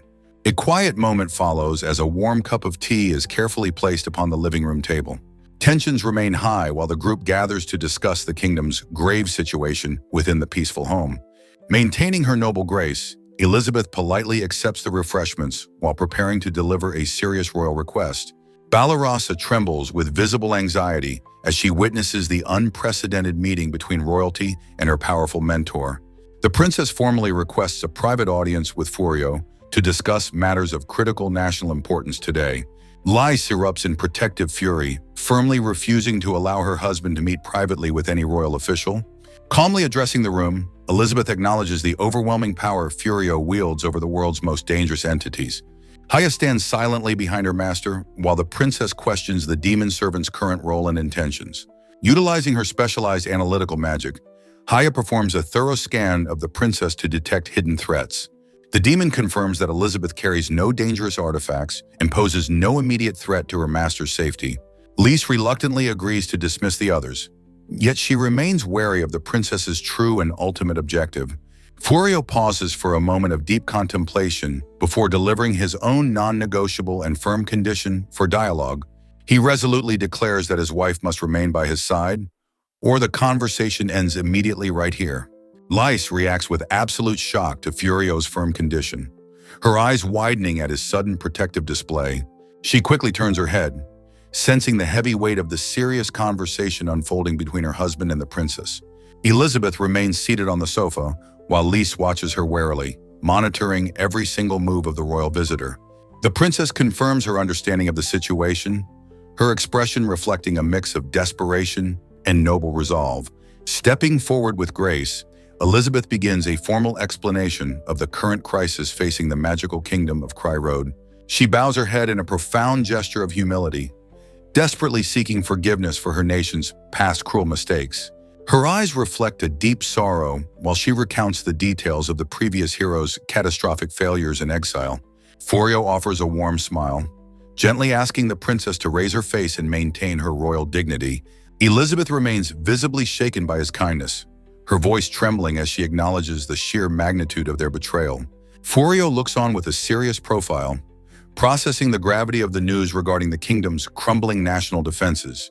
He urges her to move past the apologies and address the true purpose behind this dangerous and long journey. The princess closes her eyes for a brief moment, mentally preparing to reveal the kingdom's most sensitive strategic secrets. She slowly opens a specialized ornate case, revealing the advanced magical tools used to coordinate their military efforts. A detailed tactical map is presented, showing the current troop placements and the terrifying gaps in their borders. Elizabeth explains that these magical stones allow for real-time tracking of unit commanders across the entire vast territory. Furio reacts with utter disbelief, questioning why she would share such sensitive and classified military information with him. Elizabeth looks somber, revealing that the purification magic protecting the capital will soon reach its inevitable time limit. Moving a piece across the board, she illustrates the precarious position of their remaining elite forces and exhausted mages. The map highlights several vulnerable towns that will surely face total annihilation once the demon army resumes its march. Finally, she places a piece firmly on the board, pleading for his assistance to save her dying people. Furio stares in absolute shock as the first princess requests the use of his overwhelming strength. Elizabeth admits she can no longer shamelessly demand that he fight as a savior for humanity. Abruptly, Lys slams her hands on the wooden table. Unable to contain her mounting protective rage, she screams at the princess, accusing the crown of selfishly dragging her peaceful husband into war. Elizabeth solemnly recounts how the recent battle forced the demon army to declare a total global invasion. Stunned by the scale of the crisis, the merchant remains frozen in a heavy and tense silence. Lys seethes with anger, mentioning the Demon King's recent appearance and the mounting danger to their home. The princess takes full responsibility for the kingdom's failure and the consequences of his initial exile. She clarifies her current position as regent, possessing the authority to make high-level and critical state decisions. Elizabeth notes that her father will soon awaken from the exhaustion caused by casting the purification spell. She warns that the returning king will surely deploy a massive battalion to purge any demonic allies. Lys glares with predatory intensity, questioning if the princess is attempting to blackmail them into submission. Elizabeth maintains a sharp and unwavering gaze, insisting she must act while her proxy power still remains. She describes her goal to investigate the monarch's involvement regarding the false hero's shameful and disastrous appointment. With a piercing look, the princess begs for his assistance to properly facilitate this internal political reform. She reveals her ultimate and risky plan to officially depose the king and personally lead the nation. Lys reacts with absolute outrage, accusing the royal heir of simply wanting to claim the throne herself. Furio enters deep thought, gently advising his wife to calm her racing heart for a brief moment. Despite his words, Lys continues her fierce verbal assault against the princess's seemingly selfish and dark intentions. Finally, Furio asks if she basically wants a guarantee that he won't join the Demon King's forces. Elizabeth formally requests Furio's strength, catching the peaceful merchant completely off guard with her blunt and serious proposal. She admits that after everything her country has done, asking him to fight for humanity feels incredibly shameful. Abruptly, Lys slams her hands onto the table, her face contorted with a mixture of disbelief and growing rage. The wolf girl screams that the kingdom is being unforgivably selfish by attempting to drag her husband into another war. Elizabeth solemnly explains that their previous use of purification magic has only served to provoke a massive demonic retaliation. Furio remains silent, his wide eyes reflecting the sudden and heavy weight of the world's survival on his shoulders. Lys growls in fury, realizing that the Demon King has already personally verified her husband's truly transcendent, magical identity. The princess laments the strategic error of discarding someone so powerful, while the demon army gathered right at their borders. Elizabeth clarifies that as the current regent, she has already issued a formal decree to protect Furio's household members. She warns that this temporary protection will surely vanish once her father recovers from his massive magical and physical exhaustion. A terrifying vision of an unstoppable royal army looms as she predicts the inevitable purge of anyone linked with demons. Lys seethes, her predatory eyes narrowing as she asks if these dark predictions are actually intended as a threat. Elizabeth maintains her composure, stating that she must act now while she still holds the temporary authority of regent. She envisions a future where the corrupt king is deposed and held accountable for the false hero's disastrous appointment. With intense resolve, the princess begs for Furio's world-shaking power to help her finally secure a lasting global peace. Furio gently takes her hands, declining any formal rewards, while promising to drive the invading forces away without killing. He firmly states his conditions, refusing any military oversight and insisting that his true identity remains a complete secret. Overjoyed by his agreement, Elizabeth lunges to her feet while Lys and Furio watch her sudden and exuberant reaction. Tears of profound gratitude stream down the princess's face as she thanks the merchant for this final and miraculous chance. Far away, a solitary bell rings out through the clear sky, signaling a major turning point for the entire kingdom. A lookout spots an approaching army 10 kilometers away, sounding an urgent alarm across the entire peaceful region. Consequently, a man shouts for the immediate evacuation of children and the elderly toward the safety of mountains. Terrified citizens weep and pray, fearing their beloved homes and town will be crushed by the advancing threat. Suddenly, massive magical spikes erupt from the forest floor, leaving the lookout staring in absolute and total shock. Through his telescope, the observer notes with confusion that the demon army's movement has come to a halt. Nearby, someone scolds her master for being far too kind-hearted while facing such a dangerous and literal monster. Furio and Lys manifest a massive magical array to confront the chaotic horde of monsters in the woods. The narrative highlights the absurdity of accepting such a high-risk mission without any formal promise of financial reward. Furio explains that taking money would frame him as humanity's ally, which contradicts his firm commitment to neutrality. Lys growls while Furio admits his defeat in the negotiation after hearing the princess's tragic and compelling story. The legendary wolf warrior reacts with pure shock at the suggestion of her husband becoming the princess's future groom. Lys discusses demonic marital customs regarding multiple wives while Furio watches with a flustered and awkward expression. Facing the hostile army, Furio attempts a peaceful dialogue while a massive demon bellows in frustration and rage. The bull-like monster demands to know why fellow demons would dare to interfere with the great Demon King's invasion. Furio notes the effectiveness of Hia's perception-blocking mass, which allow them to move through the forest completely undetected. The duo walks away while the demon vanguard finds itself trapped within an inescapable and shimmering magical grid barrier. High above, an immense grid-like shield completely envelops the town, signaling a successful and non-lethal defensive maneuver. Trapped monsters howl in fury, feeling insulted by the merchant's casual and extremely effective methods of containment. Masked and calm, Furio explains he has no intention of letting them pass and wasting any further effort. Finally, Lys mocks the invading forces, stating they lack the strength to pierce her husband's legendary defensive wall. A massive hand roughly shoves a smaller demon aside while moving through the dense forest undergrowth. The Cyclops giant bellows a challenge, vowing to smash the magical barrier blocking their path forward. Lys identifies the attacker as a powerful elite soldier from the traitorous Prince Uigard's specialized unit. Turning to her husband, the wolf girl requests a brief moment to personally address this noisy forest nuisance. She reflects on the shame brought by her brother's defeat, her resolve hardening with every passing second. Determined to restore her tribe's martial reputation, the legendary warrior prepares for a truly brutal engagement. Reminding the foolish invaders of the natural hierarchy, the gargantuan wolf charges with a terrifying primal roar. Furio offers a gentle reminder to maintain his non-lethal conditions despite her overwhelming and violent battle enthusiasm. The massive Cyclops strikes with brute force while the agile wolf effortlessly dances around his clumsy attacks. Positioned above her foe, Lys mocks the giant's sluggish movements and his total lack of combat precision. Suddenly, she delivers a high-speed tail strike that leaves the one-eyed beast howling in absolute startled pain. Blinded by rage, the monster swings his heavy club with a desperate and incredibly slow crushing force. Lys evades the crashing blow with fluid grace, leaving the frustrated giant to scream into the trees.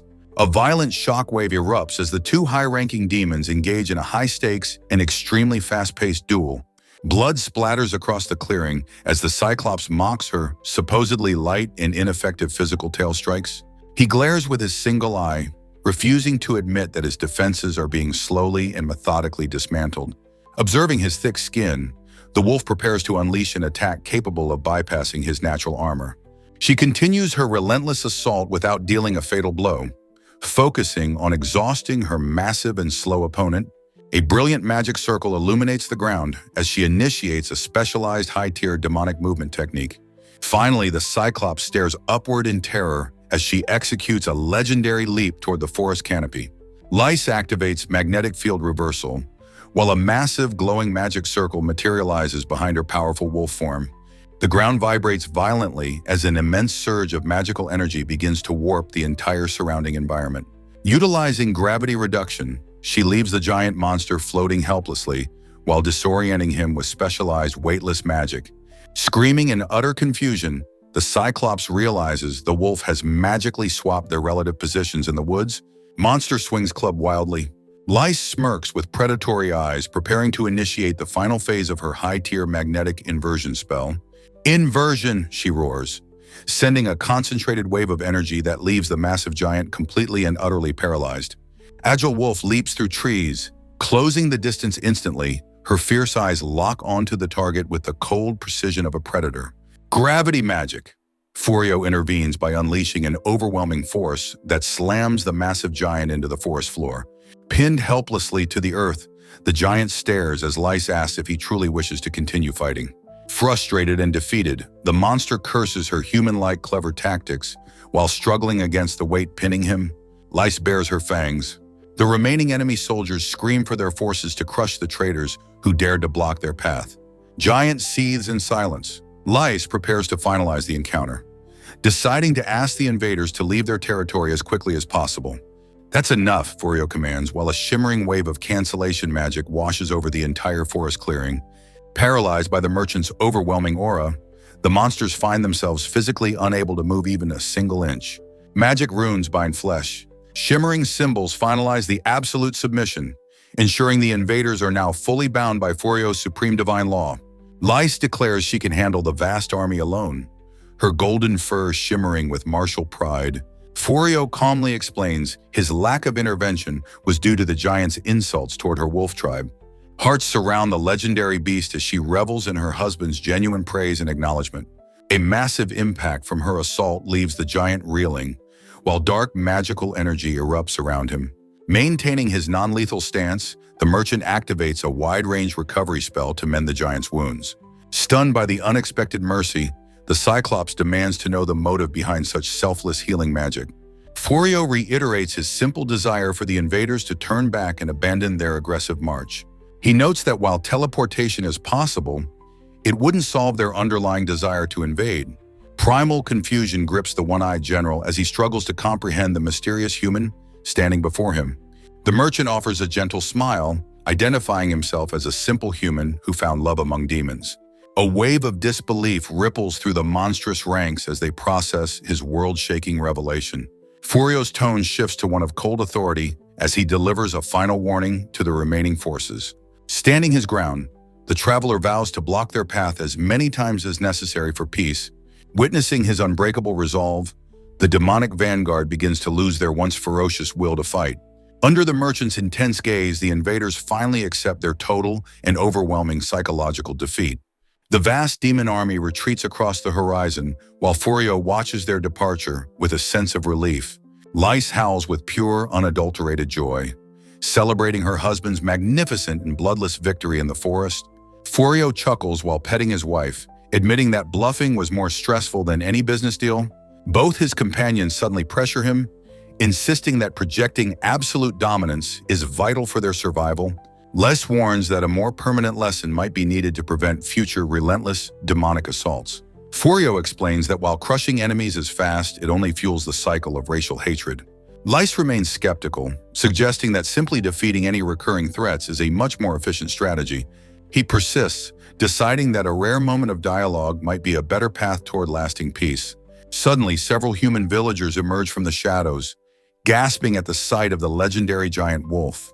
The village chief bows deeply, offering his sincere and tearful gratitude for saving their lives and homes.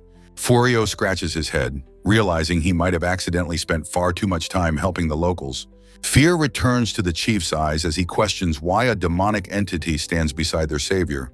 Gently petting Lice, the merchant reassures the group that the beast is his loyal and trusted partner. He reveals they are acting on official orders from the first princess, shifting credit to the crown. With a final wave, they vanish in a burst of speed while directing all future thanks toward Elizabeth. The villagers stand in stunned silence, overwhelmed by the miraculous survival and the strange pair's abrupt departure. Meanwhile, high atop a jagged peak, Demon King Ghouls watches the horizon while awaiting his next report. An elite operative from the Quiet Ears unit suddenly materializes to deliver an urgent and shocking message. Ghouls turns with a grim expression, sensing the heavy weight of a major internal crisis within his kingdom. The scout reveals that Prince Ugard has declared himself the true Demon King and seized the throne. Inside the dark fortress, the traitorous prince reclines arrogantly upon a throne, crafted from ancient, bleached bone. Ugard asks if the preparations for his glorious and final world conquest are proceeding according to his schedule. Uramina smirks, revealing she captured 2 high-stat humans who fell into a mysterious and deep forest pit. Bound and gagged, the blonde hero and Suya serve as essential sacrifices for a dark power-boosting ritual. The cat-girl spy confidently declares that this ceremony will grant Ugard absolute victory over his older brother. Ugard challenges Ghouls for the throne, declaring his intent to win the upcoming ritual duel. Consequently, internal rebellion news reaches the Demon King's castle, where officials process the shocking turn. Uramina stands among the elite demon generals, her face reflecting deep anxiety over the mounting crisis. Furthermore, the demon army's core expresses disbelief that the 4 heavenly kings would allow such treason. A snake-like general remains calm while questioning the motive behind Ugard's aggressive move for power. Meanwhile, Uramina clarifies that her involvement is strictly to witness the ritual duel without any interference. Outraged, she demands to know why the generals follow protocol instead of arresting the clear rebels. The Serpentine warrior dismisses the concern, believing their king must simply wake up and prove himself. Subsequently, other generals argue that Ghouls has neglected his throne by ignoring the ongoing human invasion. Doubts ripple through the subordinate ranks while they question why a fallen general's successor remains unappointed. A massive centaur general acknowledges Ghouls' worthiness, but insists on the necessity of a power demonstration. Ugard approaches the throne room while the generals prepare to judge the legitimacy of his claim. In addition, skepticism continues to linger as elite warriors debate the timing of this dangerous leadership transition. The Snake General maintains a cold demeanor while addressing the witnesses gathered for the sacred ceremony. Tensions flare as the generals vow to ensure the duel proceeds without any external meddling or interruptions. Suddenly, a sinister smirk appears as a hidden and much darker plot finally begins to manifest. The chamber erupts with magical energy as a restrictive contract is forcefully initiated during the meeting. Paralyzed by binding magic, the generals find themselves unable to move or speak during the sudden betrayal. However, realizing they were lured into a trap, the captives watch helplessly as their previous agreements are mocked. Finally, Uraminas erupts in fury, defending the king's sincere heart against those who dare to doubt him. A high-ranking demon woman mocks Uraminas's small presence, while maintaining a condescending smile during the tense confrontation. Consequently, Uraminas erupts in fury, declaring the prince's actions to be an unforgivable act of high treason. Without hesitation, the cat warrior lunges through the air to deliver a direct and powerful strike against Ugard. However, the traitorous prince remains completely unfazed, mocking the girl's predictable and surprisingly slow physical assault. With a chilling gaze, he admits her bravery for targeting him directly, but dismisses her as a mere nuisance. Abruptly, a massive surge of demonic energy creates a violent shockwave that pushes everyone back in the chamber. A colossal and impactful blow shatters the pillars of the throne room, while dust fills the entire area. Falling debris and crushed stone litter the floor, signaling the absolute and overwhelming scale of the prince's power. A high-speed projectile streaks across the room as the battle reaches a new and more violent intensity. The glasses-wearing subordinate screams an urgent warning to Yugard, while the chaotic, magical energy continues to flare. Suddenly, the cat girl's lethal claws are violently shattered under the weight of the prince's superior and dark defense. Broken shards of her primary weapons fall into the smoking rubble, while a toxic aura begins to spread. Uriminus collapses into the ruins, defeated and struggling to breathe after the one-sided and truly brutal physical exchange. The glasses-wearing demon woman mocks the Hellcat's techniques while prioritizing the sanctity of the ritual. Grenier materializes to catch the falling Uriminus, while the surrounding demons watch the aftermath in total silence. Yugard asks Grenier to take care of the wounded Uriminus, while he focuses on the throne. The traitorous woman adjusts her glasses with a smirk, satisfied that her master's dark plans are proceeding smoothly. Maniacal and booming laughter echoes through the broken hall as the prince revels in his absolute demonic dominance. Unexpectedly, the original Demon King Ghouls arrives at the palace, standing tall to confront his rebellious younger brother. Yugard finally issues a formal challenge for the throne, wagering everything on their inevitable and bloody ritual duel. Yugard stands triumphantly while his glasses-wearing subordinate monitors the bound human prisoners in the background. Ghouls remains remarkably calm, stating he has no desire for pointless conflict within his own demon kingdom. Mockingly, the traitorous prince laughs at his brother's stoicism while declaring him unfit to lead their race. The monarch maintains a silent and piercing gaze as he listens to the mounting accusations of weakness. Nearby, the elite demon generals watch the unfolding family confrontation with a mixture of curiosity and apprehension. Ghouls finally breaks his silence, asking a single-pointed question regarding the alleged foolishness of his recent actions. Sitting firmly upon his bone throne, the king demands an explanation for the specific charges leveled against him. The glasses-wearing demon offers a sinister smile, gesturing toward the humans they recently captured as leverage. Enraged by his brother's composure, Yugard erupts into a violent shout while trembling with intense, invisible frustration. He accuses the monarch of frequently visiting human cities for mere pleasure instead of fulfilling his military duties. The subordinate continues the interrogation, questioning if the king intentionally sabotaged their long-awaited and bloody invasion plans. She presents magical evidence of his passive stance, highlighting his numerous retreats from what should have been victories.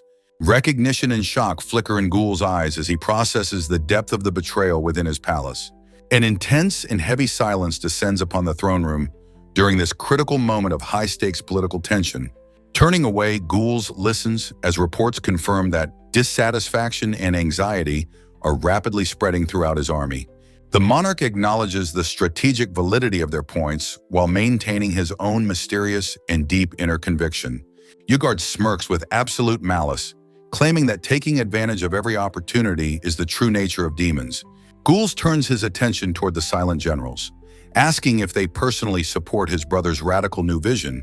The high-ranking warriors remain motionless and silent, their expressions unreadable as they witness the brothers' final confrontation. Finally, the Demon King closes his eyes in heavy contemplation, simply accepting the reality of his current predicament. Ghouls accepts his fate, stoically acknowledging that the time for his peaceful leadership has finally ended. Maniacal laughter erupts from Yugard as he demands his brother swear a sacred oath upon the demon ring. The monarch prepares a definitive response, while Yugard watches with a mixture of predatory glee and intense anticipation. High-ranking generals gasp at the legendary and crushing pressure currently filling the vast, ornate demonic throne room. The cunning, spectacled demon woman smirks, sensing the arrival of a major shift in the kingdom's power structure.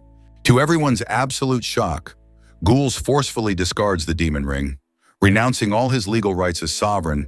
Yugard stares in absolute silence, his eyes widening as he processes the sudden and total surrender of the throne. Confusion strikes the traitorous camp as they struggle to understand why the king would yield his authority so casually. The elite guard watches in silence as the former ruler begins to step away from his ancestral seat. Ghouls tosses the sacred ring toward his younger brother, commanding him to take the mantle of leadership immediately. Standing resolute, the former monarch formally declares his intention to immediately retire from his duties as Demon King. Outraged by the perceived mockery, Yugard bellows at his brother, his face contorted with fury and disbelief. Ghouls turns his back, stating he has no desire to cling to a status that others find unsuitable. He pauses briefly to acknowledge the weight of his decision before proceeding toward the exit of the chamber. Walking away, he notes that whispers of anxiety and profound dissatisfaction are now echoing throughout his military forces.